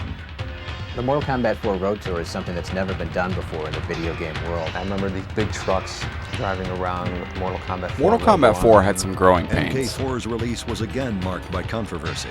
Yep. Arcade game is causing quite a sensation. I got a funny story about that, Shane. A new Mortal Kombat hits a new level of violence. Meet Mortal Kombat 4, the latest horror in violent I remember that very well. for your kids. We took a look at games like this one, but are they just games, or could they have long-term effects on violent behavior in our society? It definitely wasn't the only game with that kind of violence and blood. There were games that actually surpassed it. It was just the only game that really was, hugely popular and had the violence and blood. In 1997, Hollywood produced a second feature film. I want to know what they're waiting astounds us is to do to make that. I think they're waiting till this MKX one or arcade Mortal game Kombat that we 11. made in 1992 has managed to spawn off all these different forms of media. Because that's a ton of money on the table that they're waiting on to make that movie. MK4 would be the last version of Mortal Kombat to be released in arcades. I consider myself and very fans lucky eagerly awaited the series' next chapter on home systems. to have grown up in the arcade days of Mortal Kombat. I remember the first time I walked in on The fact that it sold accident. in the millions was really kind of like a bit of an attestment to it. I guess it's staying power, I suppose. Yeah, first time I walked into an arcade on accident on a family road trip, and we stopped in to use the bathroom at a outlet mall, and they had an arcade. I stopped in, and it happened to be release day of Mortal Kombat. Feeding off the power of next-generation systems, Mortal Kombat Deadly Alliance brings the franchise home and expands its mythology. As you can tell. This is easily the biggest production of all the Mortal Kombat games. You could take, take the work of 3 of the previous games, put them together, and you have about what it took to make this game.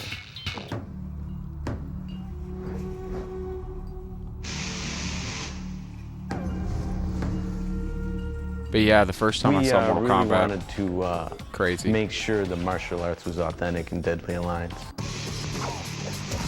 I'm really excited about the look of Deadly Alliance. It has a great fantasy look, but still realistic at the same time. I like his shirt, the record button. That's awesome. In this game, we can make things look a little more real with the clavicles and neck bones that we didn't used to have in Mortal Kombat 4.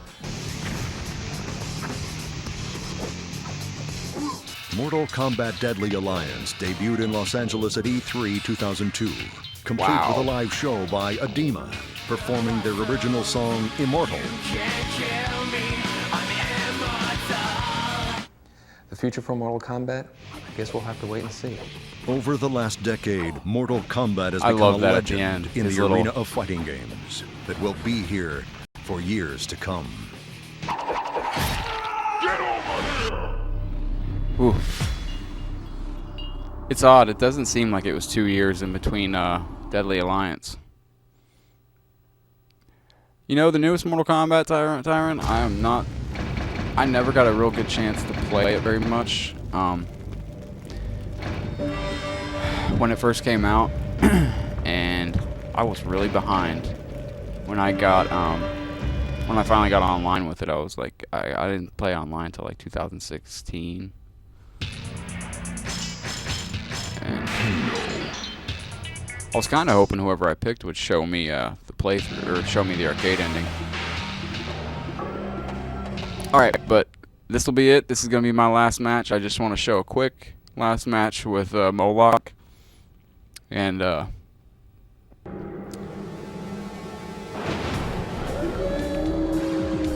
yeah, you know, one great project was, that I wish they would have made it was the HD Mortal Kombat collection. That would have been the remake they were doing of the original games, but they were making them in super HD. It looked incredible. And I don't know why they didn't finish it. I don't know why they decided just to re-release the original games. If I was to take a guess, I would say because they didn't want to kill off the original games. Because if they would have released it, I don't see a lot of people playing the old games anymore. Because it would have been an awesome remake of the originals. Look at him reversing that. Come on.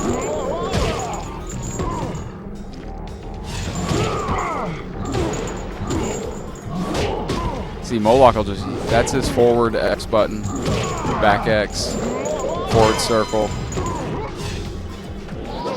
back circle, and then this is his grab.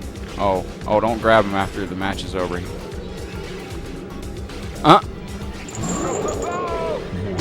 Okay, if you try and grab him after the match, he just stands there and falls over. That's kind of hilarious. Okay, so that was the last one I'm gonna do with Moloch. Oh, actually, here I can't end it. I can't stop now. I gotta play Reptile Man, and I want to go through the ending scene, ending part real quick before I get off, because I want to look at some of the endings to see if it hints at Reptile becoming the Dragon King.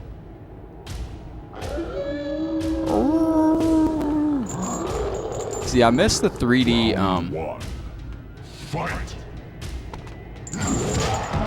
Yeah, I would agree with that, Tyron.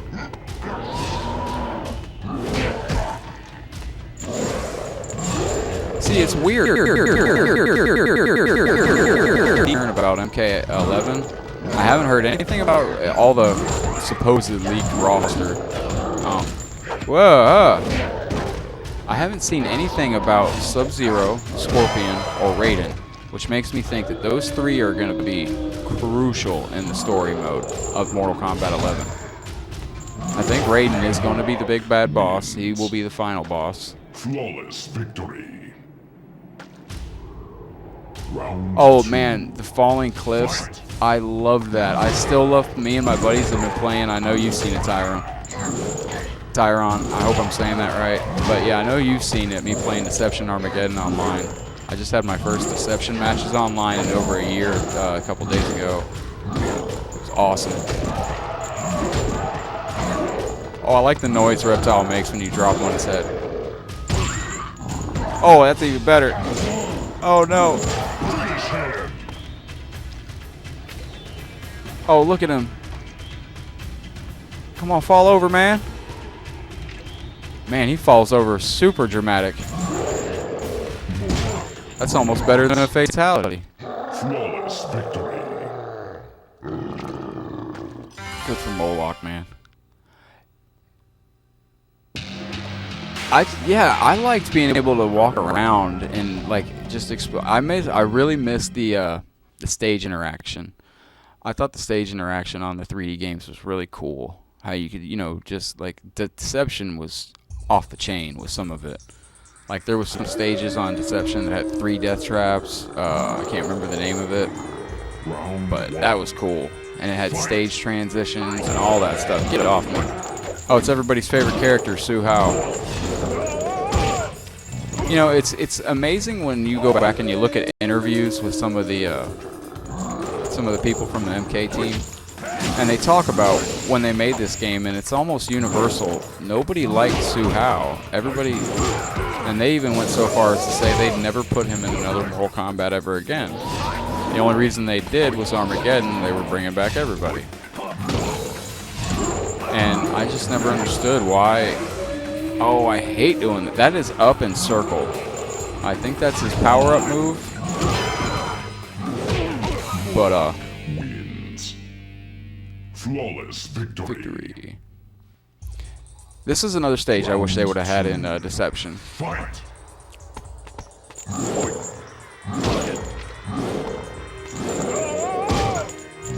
Yeah.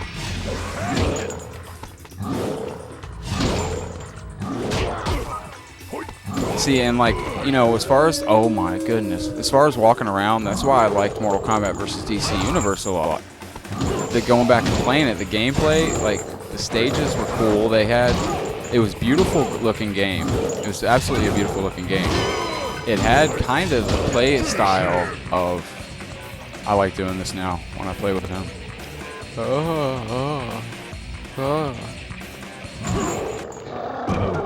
But it had the play style of kind of Armageddon Deception where you could sidestep and whatnot. But it also had stage transitions, and it had it had stage transitions, it had free fall combat, it had the close combat, which I thought was really cool. You could get in there and just start beating them up all close. It had some really cool things. But it had the 2D mechanics that set the groundwork for Mortal Kombat 9. And Round 1. When you talk about like, strategizing, there's a couple fighting games out there. What was I playing the other day? Where there was just, it was Sub-Zero Mythologies. That game, it's weird. The way they made Sub-Zero Mythologies, like you can't play it with any kind of common sense strategy. Like there's only one strategy.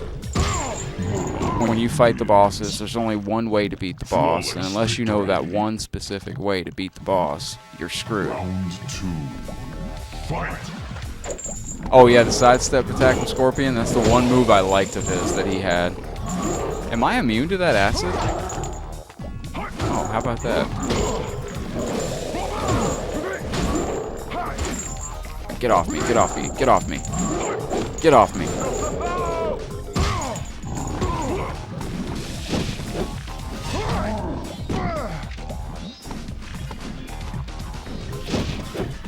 And I think I'm immune to that. Oh boy, I tell you what. Mortal Kombat Deception really, oh man. Oh, bro. Hey man, have fun at work, bro. Have a good night at work. Or a good day wherever you're at. I don't know what time it is there. Started. Oh, he's gonna pass out again. Oh man. This is me when they ask me, can I stay another 5 minutes at work? Oh. Oh, he's gonna do it again? Oh, fantastic. I guess I can't. I'm trying to slam this guy.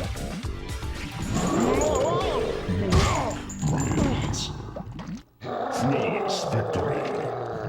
And now, hopefully, when I get to Moloch and I have to play him again, hopefully I don't turn him invisible. However, in the world.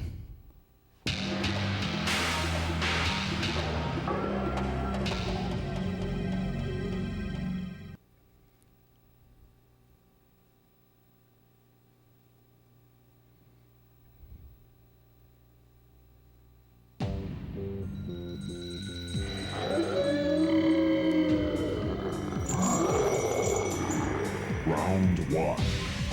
Fight. Alright. Oh, come on, sub.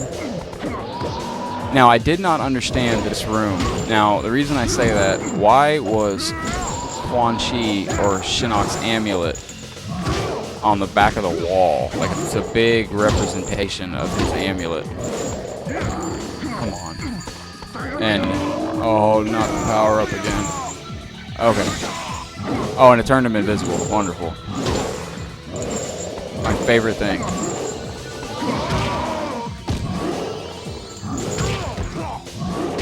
That's one of the glitches. Get him, get him, get him. Just run him over. Oh. Excellent. Yeah, well, that's one of the glitches. I guess I can't do that. Flawless victory. Because if I do it, it will... Round two. Oh, it's one of the glitches. I guess I can't do that. And I don't even know how I'm turning him. Oh, good. He pulled out a sword. At least I can see him. Oh.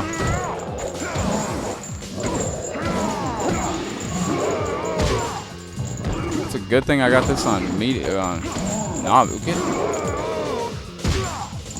computers like they're playing with a hack. I'm gonna handicap you. All right. Now, I know you can play Deadly Alliance online on the Dolphin emulator. I am actually working on getting that together. I hope to be playing a game online of Deadly Alliance in the next couple weeks. I don't know how I don't know how many people are on the server. I don't really know how the server works. I still am in the midst of testing it out.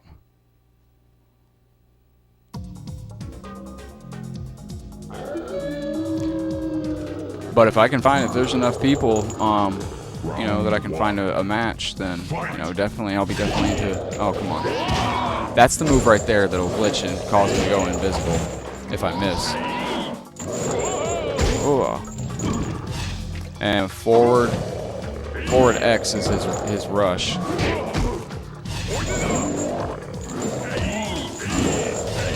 Get him! Get him! That's what I needed to do. Alright, slam him down again.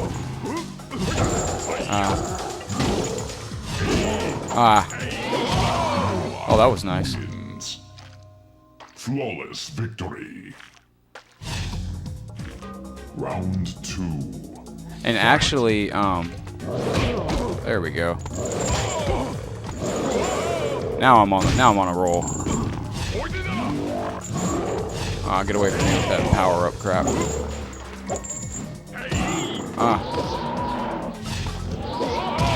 I like that, but you can only do it. Now it'd be nice if I could catch him in midair with it. That's nice because a lot of special moves don't work for the characters against Moloch.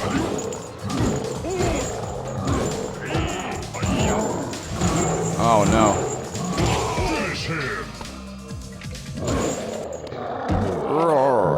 This turned out to be a very iconic stage. No, you can't change his fighting style. He just has a beast mode. How many people do I have to fight still?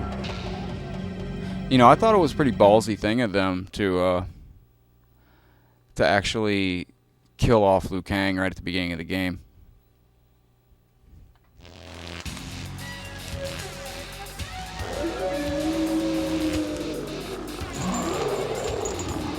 Round 1. Fight! And this is, I think, the last time we saw Light Raiden. And after this is Hamburglar. This was cool. What was this? Shang Tsung's ship, was it? I think. Yeah, just throw him on his head a bunch. Oh. Yeah, Moloch is a beast. How many toes does he have? Oh, he's only got 5 toes. Okay. 5 fingers, 5 toes.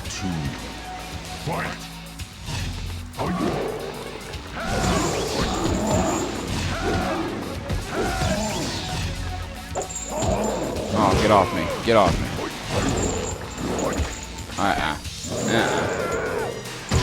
Slam him on his head. Slam him on his head again.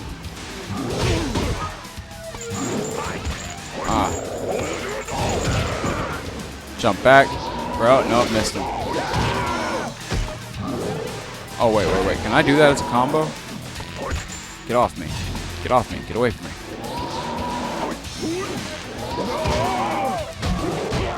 Oh, I can do that as a combo. Fantastic. What are you going to do to him, Moloch? Don't stalk him like that. Oh.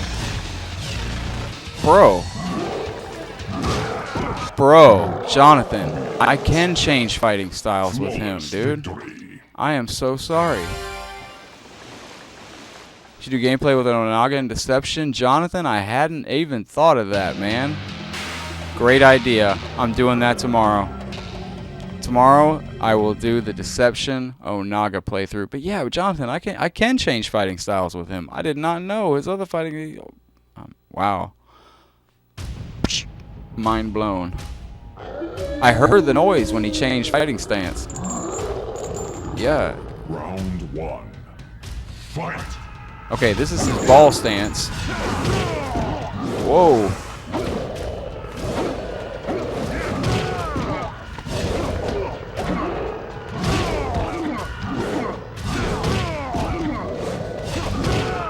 Holy crap.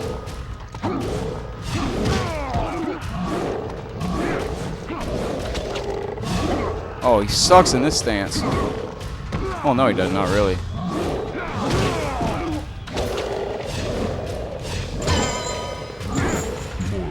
Yo, he does have. I'm surprised. Flawless victory. Round 2. Fight! See, Movado on Armageddon, though, man. My goodness, man. He is so annoying. But, I mean, it's not... I got it, man. My buddy's just really good with Movado. Okay, so he is just trash in mids.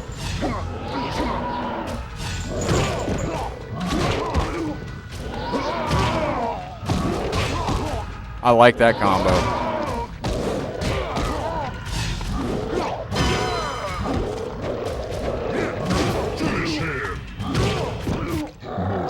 Oh, Moloch's got a little beast mode in him. Flawless victory. Okay, I like Moloch's other fighting style. It's not too bad. Alright. Can't believe I didn't even know. Now I'm glad that I know about that other fighting style. Thank you, Jonathan. Yeah, he could take damage. I just turned on infinite health because I didn't know what the playthrough was going to be like with him. I didn't know how crippled he would be against himself, like namely this match right here. Which when I did do the first playthrough with him, Joseph, he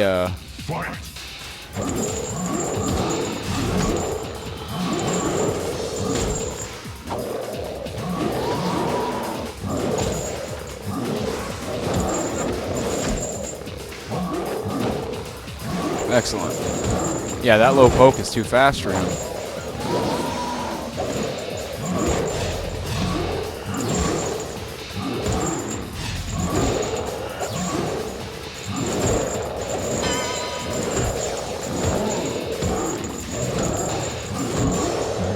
Just two bears just beating on each other. Victory. Round 2. Oh yeah, Monster actually has a weird, like he plays just a scorpion, but he actually has a weird glitch where if you throw the spear, it's like a really weird how it sets up. Look at his low boxing jab. Get them low hits. Why did he turn around and smash that boulder?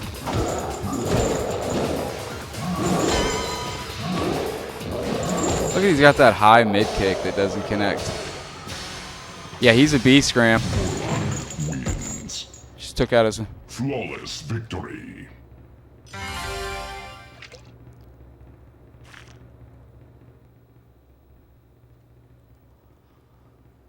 Alright, it's a darn shame. I cannot... See, not Onaga, but Moloch, did he make any cameos in Deception? No, he didn't make any cameos in Deception, right? No. I know Shang Tsung and Quan Chi both made cameos, and you could fight against both of them because you could play as both of them in Deception with the Action Replay Max.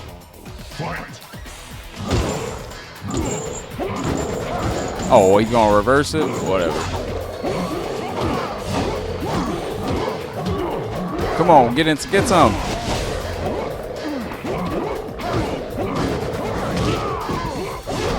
Oh, he's a beast in his other fighting style. Oh, maybe not. Oh no. Ass. Well, here. This is on PS2, Dustin. Oh, don't do this crap again. Moloch's had enough. Get back up, buddy. This is on PS2 with the Action Replay Max. Oh, come on. Trying to do command grabs and crap. Flawless victory. Round 2. Fight. Hang on. There we go.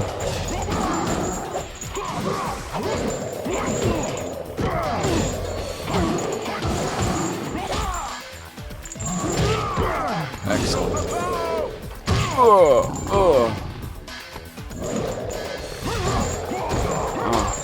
Oh, you want to play like that? Oh, he reversed it.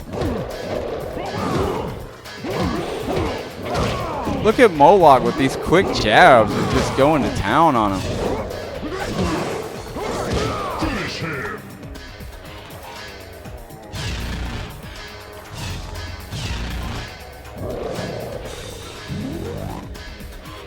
Oh, what is he doing? Oh, Quan Chi killed him with his mind. Yeah, the mobile one. Oh, how did I do that? The mobile was, Oh, you're right. Moloch does appear on Deception on Conquest with Draman. I forgot. It should give me some ending here, but it doesn't. Oh, I forgot. See, and that's another thing about this game. Like, somebody asks you, who's the final boss in Mortal Kombat Deadly Alliance? Well, there's no real answer to that. Because it alternated. Sometimes it would be Quan Chi, sometimes it would be Shang Tsung. I thought, you know, some of the hardest fights that you would have in Mortal Kombat 9, matter of fact, one of the toughest ones, I remember it very well, you have to fight against the Deadly Alliance. You have to fight against Shang Tsung and Quan Chi, and you have to play a Scorpion, and it's on Shang Tsung's courtyard, and it's right before Shao Kahn's courtyard. It's right before Shao Kahn kills Liu Kang in MK9. But that would have been a good final boss fight. Would have you gotta beat the tag team of Shang Tsung and Quan Chi. You gotta beat the Deadly Alliance at the same time. Wins. Flawless victory. Round 2. Fight.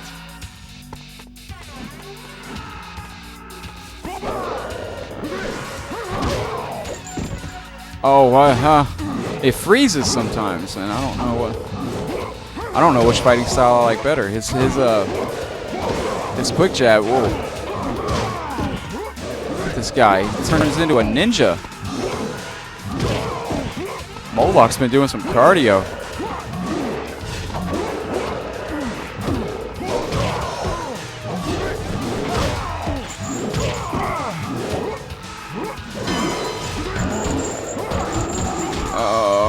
Oh, Shang Tsung's putting up a fight.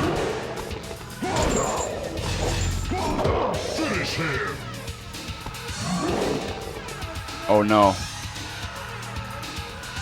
Don't tell me I froze the game.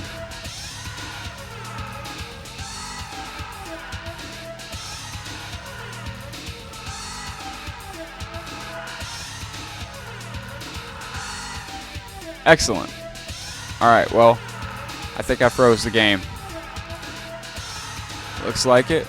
Well, that's alright, because we don't get an ending anyways. But, alright, it is... Let's get out of here. We'll go to the main menu real quick, and I just want to look at a couple of the endings before I get out of here. Because I want to see if there's any canon endings.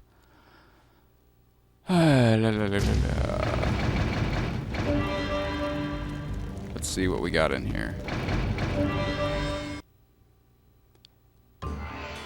Scorpion's ending, we saw that. He gets screwed over by Moloch and Drama. And Jax's ending, I don't remember. Shang Tsung's ending. Well, he's a boss. Let's check out what they gave him.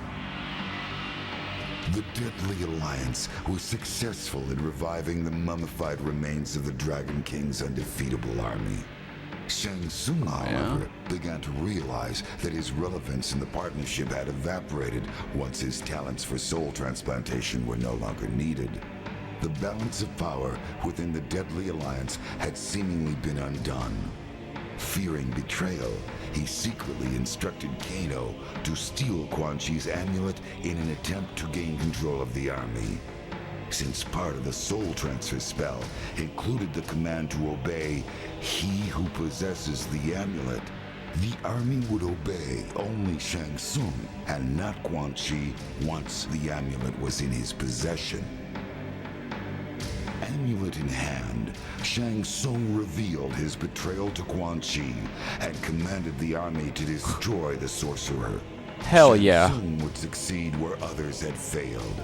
He would conquer the realms. He would conquer Earth. Hell yeah. Shang Tsung's the man, yo. Shang Tsung didn't give a... He's like, hey, see that guy? And Jax always had... We'll just go through these. We've already seen Scorpions, but for the people that didn't watch it, we'll pop them. The hunt for Quan Chi had led Scorpion to the palace of Shang Tsung. Scorpion entered the palace through a hidden passage. As he made his way through the lower levels, he was discovered by the two Oni he had previously encountered while in the Netherrealm. Shang Tsung had secretly allied with Moloch and Draman as a backup defense against Quan Chi. The two Oni had been hidden in an underground chamber and were periodically fed mortals to keep them satisfied. Scorpion fought well, but was overpowered by Moloch and Draman. Although they could not consume the ninja specter, they devised another means for eliminating their foe that would satisfy their cruel nature. The Oni brought Scorpion before the portal to the heavens that Shang Tsung had tapped as a source of limitless souls. They hurled him into the Solnado, and his hellspawn body was ripped apart by the purity of that realm. Oh, word? Don't mind me, that's just me scooting my couch forward. See, I really like the setup I have in my living room because, man, like I can play all this and do all this. My computer, I have my keyboard I can pull out. I can access everything on my computer from my couch. It's fantastic. Oh, I remember. Jax had a score to settle with the traitor he knew as Su Hao. Now revealed to be a member of the Red Dragon, Su Hao had infiltrated the Special Forces Outer World Investigation Agency and destroyed it with a miniature nuclear weapon. Is it Scorpion's ending is actually canon? Making good on his promise, Jax eventually caught up with Su Hao and ripped the implant from his chest in retribution. Su Hao died a most painful death. Now, I could be wrong about this, but I want to say I've heard an interview where they said that they, going back to what I said about Su Hao and the hatred they had for his character, I want to say that they actually spoke on that and said that they made sure to kill him off in an ending. So that was Jax's ending where they killed him off. Rage fueled Kung Lao's thirst for revenge. The memory of holding his fellow monk's broken body on the Lei Tai of the Wuxi Academy grounds consumed him as he rained blow after blow down upon Shang Tsung. Kung Lao had finally mastered the attack Bo Raicho had taught him. The crane kick. The sorcerer could not withstand his whirlwind assault. Shang Tsung begged for mercy. Kung Lao granted him none. Upon his return to Earthrealm, Kung Lao stood before the modest shrine to Liu Kang, which had been erected by the Wuxi initiates during his absence in Outworld. He lit a stick of incense and placed it among the others already burning there. He bowed his head and prayed for safe passage to the afterlife for his friend and brother. With Shang Tsung's death, Liu Kang's spirit could rest peacefully. Earthrealm was safe once more, but at a terrible cost. The work of the White Lotus Society had become more important than ever. Yeah, well, Liu Kang ends up serving as Master of the Netherrealm after Raiden murders him in the future, so... Spoiler alert! And another thing I loved about these endings was they were longer than the Deception or Armageddon endings by far. Li Mei had been promised that her people would be freed from enslavement if she could win the tournament held by the Deadly Alliance. Now that she had emerged victorious, the true purpose behind the tournament was finally revealed to her. Her soul would be the last one Shang Tsung needed to completely revive the Dragon King's lost army. Her people would never be freed, and Li Mei herself would remain trapped inside the mummified remains of a dead soldier, cursed to serve the Deadly Alliance forever.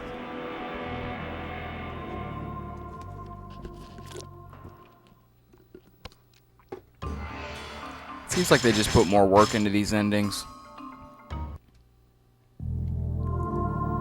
Kenshi had finally caught up with Shang Tsung in Outworld. Years ago, Kenshi had been manipulated into releasing the souls of his warrior ancestors. Shang Tsung had consumed those souls and left Kenshi to die in the tomb. The ordeal left Kenshi blinded, but the sword of his ancestors led him out of the depths. To redeem himself, Kenshi had vowed to free his ancestors from their captor. He cut Shang Tsung down with his ancestral sword, and a blast of souls was instantly released. The spirits of the warrior kings re-entered the sword as Kenshi held it above his head.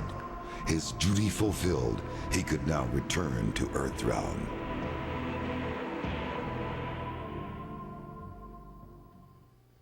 And then who do we have next here?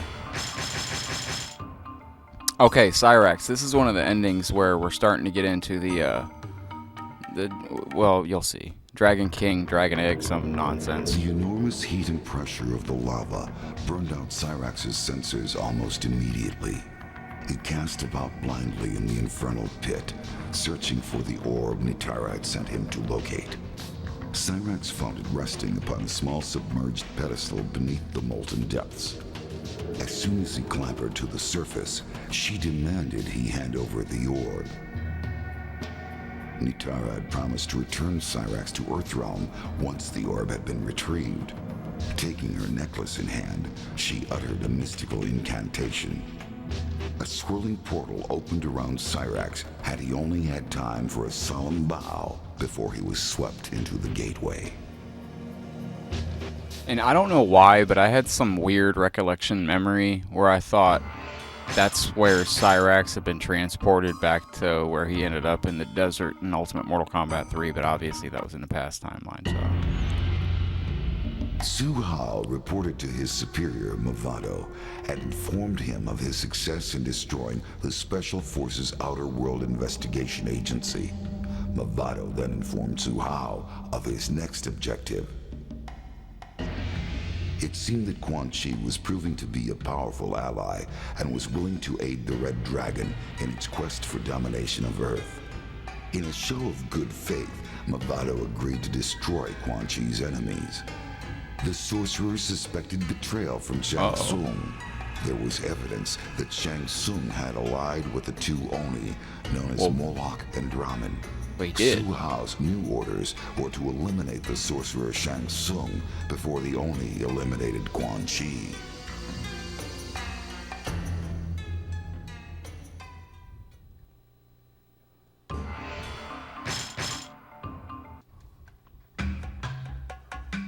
After the destruction of the Deadly Alliance, Sonya searched for the missing Special Forces agent Kenshi. She finally discovered him badly beaten and near death, apparently from hook-like wounds in his ribcage. She managed to return him to the rendezvous point where I transported them back to Earthrealm.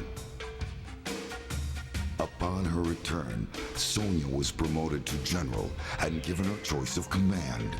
She handpicked a team to deal with new terrorist threats located on Earth, while in Outworld, Special Agent Kenshi had learned of a new threat to peace. The Red Dragon had awakened.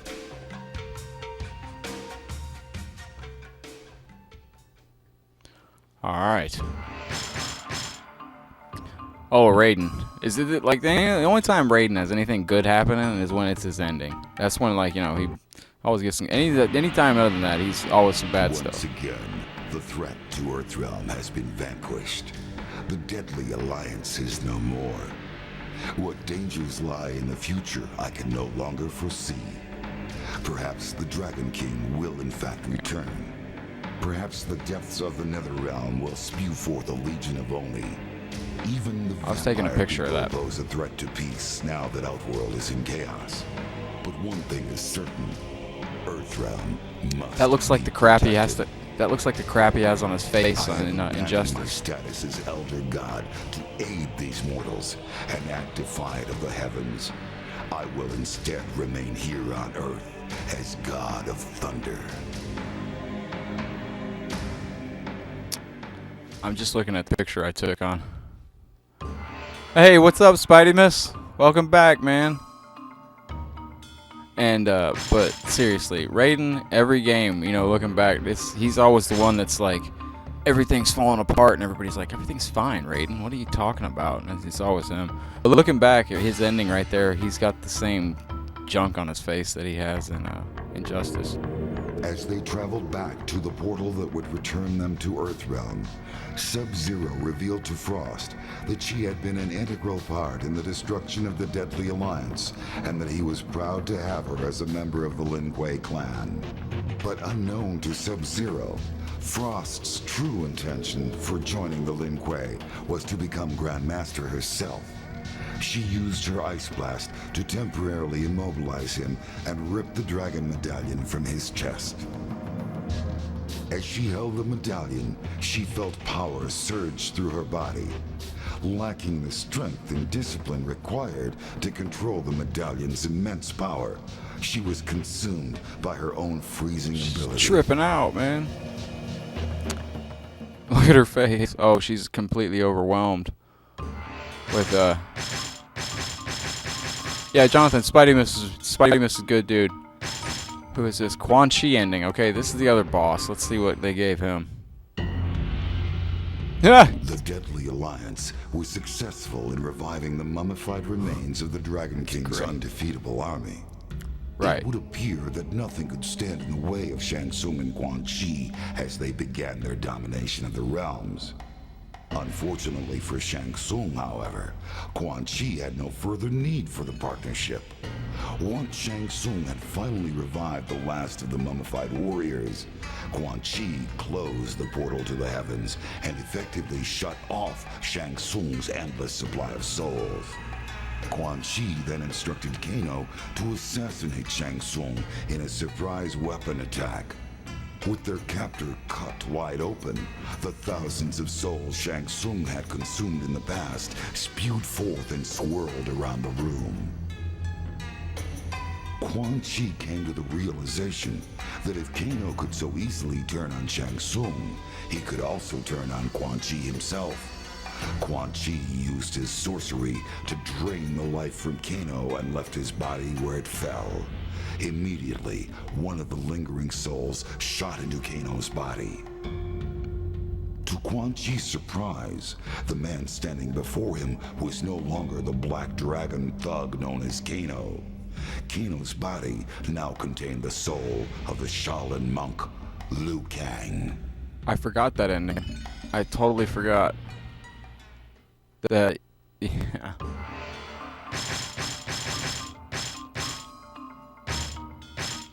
Movado. Oh gosh. For many years, Movado's Red Dragon clan had been secretly engineering the destruction of their rivals, the Black Dragon. Through careful manipulation, Movado had used the Special Forces to unwittingly aid them in this task. In return for eliminating Kenshi for the Deadly Alliance, Movado was finally granted his battle with the last known member of the Black Dragon, Kano. Yo, they're messing Kano up in these endings. After a brutal fight, Movado emerged victorious, and all traces of the Black Dragon had been erased. Impressed with the fighting skill and discipline of Movado, as well as other members of his clan, Quan Chi realized the potential the Red Dragon held for staging the eventual invasion of Earthrealm. In return for their continued assistance, he offered crucial information about a new threat to Movado's Red Dragon clan, the Lin Kuei. Ain't nobody worried about the Shari route, right? Well, we know who I'm talking about. We got Johnny Cage. He's always got some. Upset by the way his adventures had been portrayed in the past, Johnny Cage found a loophole in his contract and left MCM Studios during the production of Mortal Kombat: The Death of Johnny Cage. He then used his own money to fund the production of his next movie, which is rumored to be the true story of his latest adventures in Outworld. Mortal Kombat: Deadly Alliance broke all records in its first weekend in theaters and made Johnny Cage extremely Yo, look at Quan Chi. The movie told the true story of how Johnny Cage single-handedly saved the world from the threat of Quan Chi and Shang Tsung's Deadly Alliance. And yo, he does it again. Yo, I guess they were planting seeds for Johnny Cage and Sony to be legit bad people from the beginning. Katana, I think she had something. Kitana's longtime enemy Shao Kahn was dead, and the alliance between Shang Tsung and Quan Chi was defeated with the help of warriors from Earthrealm. Although there was peace once more throughout the realms, all was not right for Kitana. Saddened by the death of Goro, she attended a ceremony in the Kuotan Palace to honor her fallen friend and ally. Goro died. Following Shokan tradition, Prince Goro's body was lowered into the molten rock contained within the throne room itself. As Kitana said goodbye to her wartime ally, she also held a moment of silence for Liu Kang, and secretly wished he had joined her in Edenia so many years ago. Well, I'm confused. Why is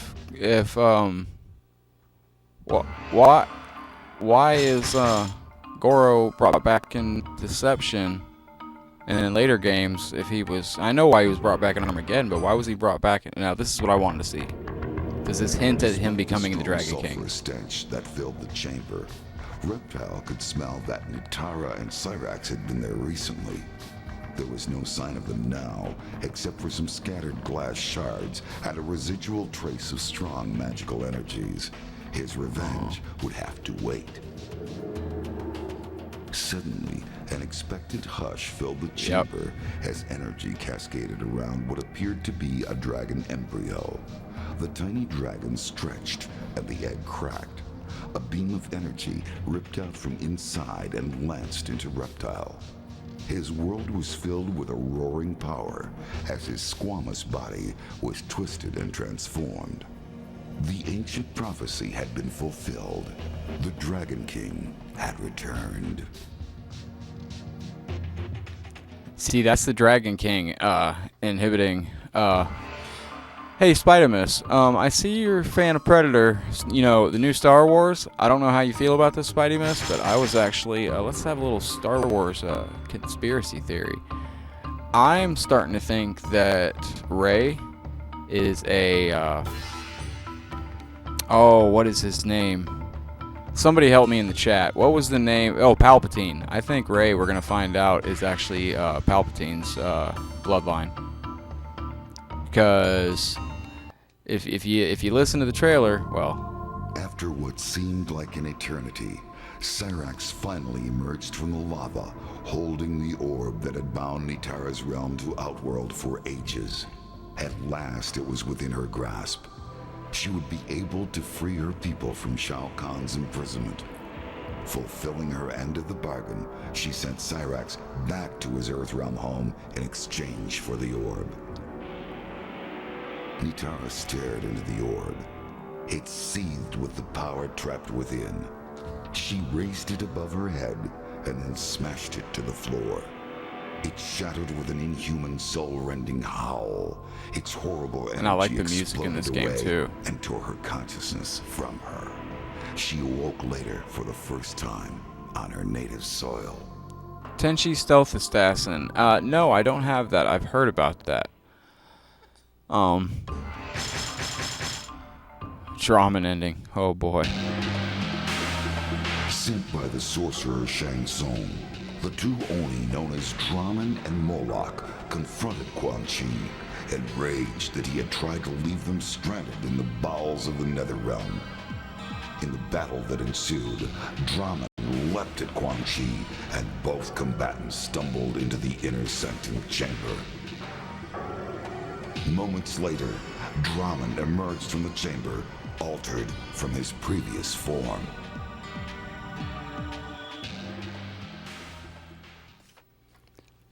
Yeah, but see,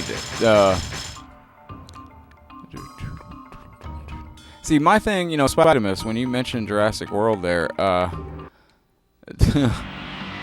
say it in a second. Oh, this is good. Alliance, Sub-Zero returned to the new temple of the Lin Kuei with the severely injured ninja. Oh, this isn't the ending I thought it was.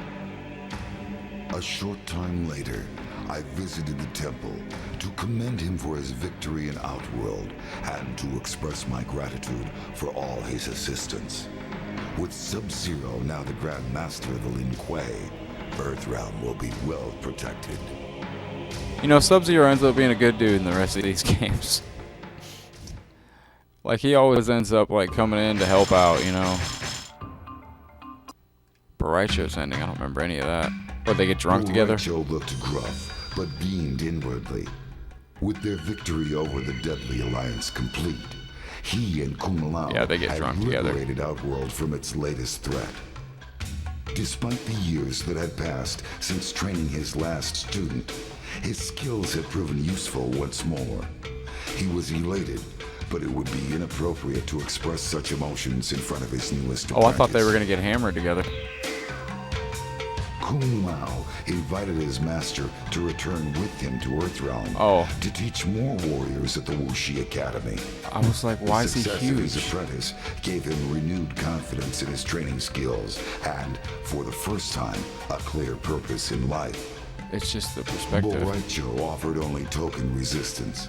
He accepted the offer because the defenders of Earthrealm could certainly use his help, but more importantly, because Earthrealm's rice wine woke stream. Liquor to shame. What's up, Mario? No, man, that perspective makes Boraicho look like a I don't know, maybe it's just me. He looked huge right there. Kano, what does Kano do? Kano just... Oh, he stole the amulet. Kano and Sonya had fought before. Awesome. Although Kano was humiliated by his defeat at Good her for hands Kano. so many years ago, this time the outcome would be different. Kano had stolen Quan Chi's amulet at the request of Shang Tsung. Oh, hell yeah. With the amulet in his possession, Kano came to the realization that he was now in total control of the revived undefeatable army. Rather than hand the amulet and the army over to Shang Tsung, Kano kept them for himself and used hell the army yeah. to ambush Sonya, ending their Graham, long definitely. rivalry once and for all.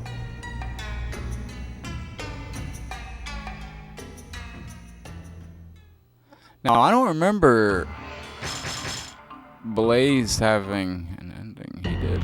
Oh, I guess he did. Having been enslaved through sorcery to guard the molten incubation chamber, Blaze was finally freed once the dragon egg had hatched. He then resumed the quest he had undertaken before being subdued by his captors. Well, isn't he the end-all be-all of all reality or something? So, I mean, how is he so easy to capture? And this will be like, what a shitty ending. What a terrible way to end it. It's just, Mocap Man was the primary martial arts talent for motion capture on Johnny Cage's movie based on recent events in Outworld. They don't even give him the audio. He was referred to by the game designers at Midway Games and used in the production of the video game adaptation of the movie. The end. Oh, there's John Vogel. Picture of John Vogel in the back. But yeah, that was kind of cool that they gave him a brief, you know, little look in the game. And before I get out of here, I'm going to do one more match of Moloch. One more match of Moloch. And then I'm going to call it a night.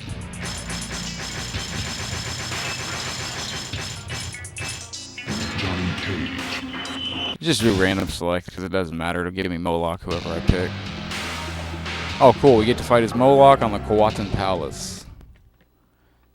And like I said, this is going to be my last match. But if anybody wants to use this time to like and follow my page on Facebook, or if you want to follow me on Twitch, or subscribe on YouTube, I put the links to my Twitch and YouTube in the comments, or not in the comments, but in the description on Facebook.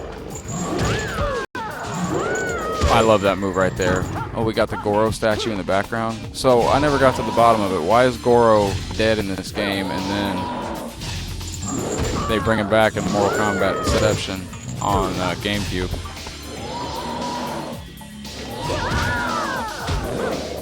Oh, come on. Oh, come on. Oh, I keep forgetting I can change stances. Flawless victory. Round 2. Fight. And then you can change stances with him, and he gets a little bit taller, and he gets a lot faster. I love this stage in Deception too. This was a great stage in Deception.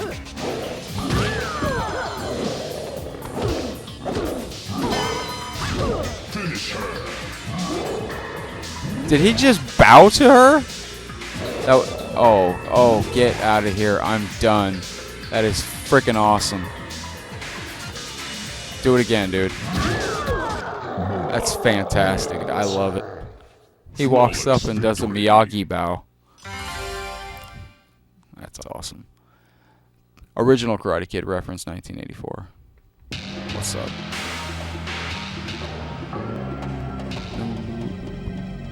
Yeah, but see, like I said earlier, this is one thing I don't understand about this stage. Why is Quan Chi's medallion, or Shinnok's amulet, Quan Chi's amulet, whatever you want to call it, the amulet that gives everybody the power, why is that on the big, why is there a giant one on the wall?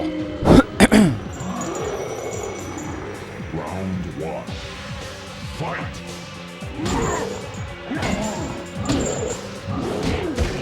Oh yeah, you know, Jonathan, I remember that. I didn't even realize that wasn't in Deadly or Deception, because I know Deception has the skill level that this has, like the 1 through 5 level of skill it takes to play with a character. The low poke. Oh, a high hit. See, it's weird. 1 out of like 6 of those low hits ends up being like a weird wax on, wax off. Hell yeah. Round 2. Fight. Definitely.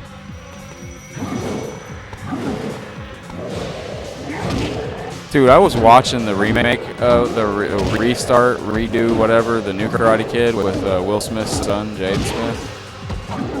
It's a good movie, you know, like for a standalone movie, it's a good movie. My only issue with that new Karate Kid movie is, dude, if you watch that movie, that final kick that Jaden Smith pulls off, you can tell that, yeah, he was on wires doing it, but I don't think any human being could do it without wires. I was like, it was the most unrealistic thing I'd ever seen in my life. Like, he was like, flies in the air for, I don't know.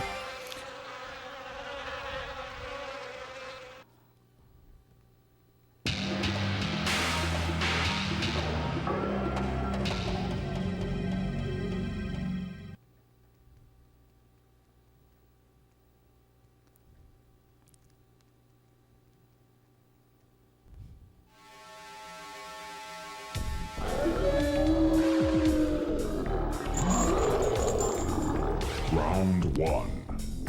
Fight.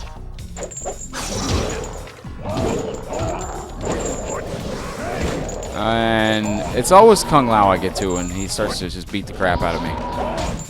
Get. I just like doing this combo with him.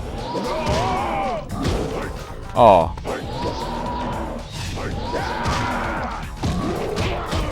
That's fun.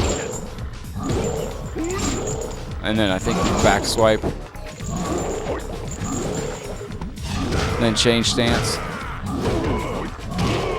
And go into just a flurry. See, one out of 3 of those hits. Can you do a combo thing and finish him? No, I can't really do anything and finish him, other than there's a cool thing when I go to do finish him where if I do my grab, it'll dang, that acid killed him. When I do my grab, it it bows to him.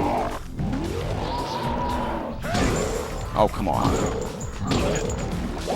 You know who I thought would have been great? Like, everybody's talking about DLC for Mortal Kombat. You know who I'd like to see as DLC in MKX? Well, who I would have liked to have seen? A Gremlin from the movie Gremlins. That's what I want.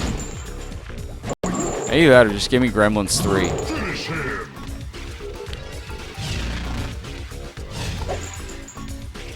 Come on. What in the ass is happening? There we go. He bowed to him. Fantastic. That's all I wanted to do. Walk up and just... No, I don't know if a lot of people know, but the original Gremlins movie, the first one, not the second one, but the original Gremlins movie was meant to be a horror movie. It was actually meant to be a horror movie. There's a scene where the Gremlins make their debut, and Billy's mother goes to investigate, and she goes to look in the attic where the Gremlins are. And the original movie called for the Gremlins to end up throwing her head downstairs when Billy came home to look for his mother. And they decided that was too dark, and they went in a different route. And I'm kind of glad they did, because Gremlins 2, it turned out to be kind of a family movie. A lot of people named their pet Gizmo after that movie, including myself. My first Chihuahua was named Gizmo. Fun fact, named after Gizmo the Mogwai in the movie Gremlins. And another fun fact about Gremlins is in Gremlins 2, there was actually 2 versions of that movie. If you saw Gremlins 2 in the movie theater, there's a scene where the Gremlins actually take out the film and make it look like the back. For us older fans that remember VHS tapes, VCRs, you know what it looks like when a VCR tape gets eaten. Well, there was a scene in the movie where it looked like the tape was getting eaten, and in the home version, they just played a series of scenes of like the movie messing up or something. But in the movie theater, they played a scene of Hulk Hogan being in the... Oh, what is he doing?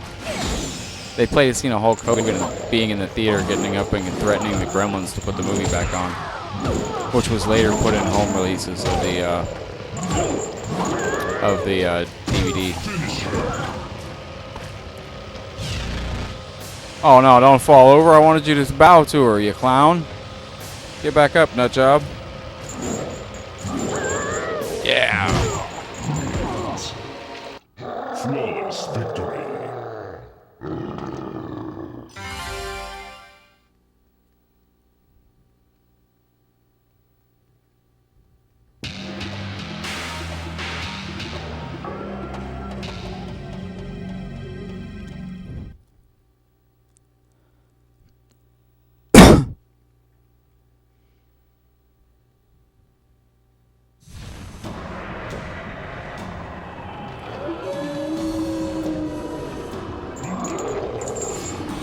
Round one.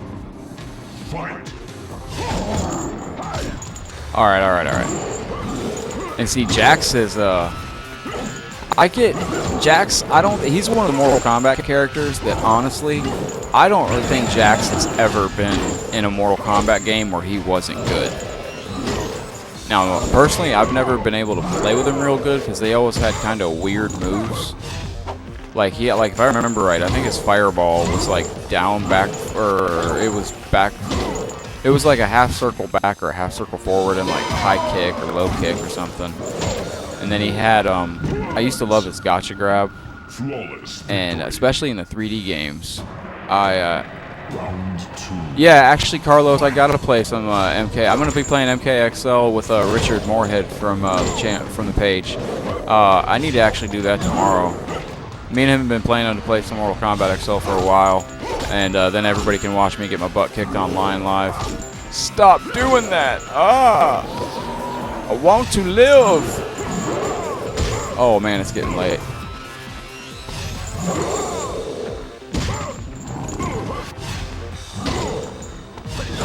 Oh, wait. There we go. Oh, we caught him in midair. Now see, that's the dragon egg, and I didn't understand. I guess they just kind of skipped over that part of the story because they had the dragon egg hatching.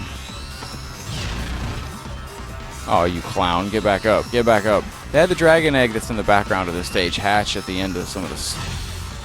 Do your bow. Oh, he struck a pose. Did the game freeze? Okay. Well, anyway, the game froze. That's alright, because I actually got to wrap it up anyway. But thank you for watching, everybody. And I tell you what, if you haven't already, drop a like on my page. Follow my page if you want. If you want to follow me on Twitch, the link's below. If you want to follow me or subscribe on YouTube, also the link's below. Thanks, everybody. And let's see what the comments. Making me realize I'm getting old. Blockbuster old kung fu movies, the trailers, and tracking out the white lines. Yeah. Hey, look at that. The game wasn't even froze. Well, I'm in no reason to go anywhere just yet. Oh, it still is froze. Okay. No, it's not froze. But yeah, I do got to wrap this up. But yeah, thank you everybody for watching. I'll be back tomorrow sometime in the evening, and I will do more. Tomorrow night, I probably will do MKXL. I'll probably do that with Richard. Richard always tunes in, and tomorrow night we're going to do some Mortal Kombat XL. Yeah, I'm going to put it down. That's what I'm doing tomorrow night. Mortal Kombat XL. But alright guys, take care everybody. And everybody watching on Facebook, thank you very much. I appreciate it. Facebook, take care guys. I'll be back tomorrow night. Peace. And to everybody on YouTube and Twitch, take care guys. Peace.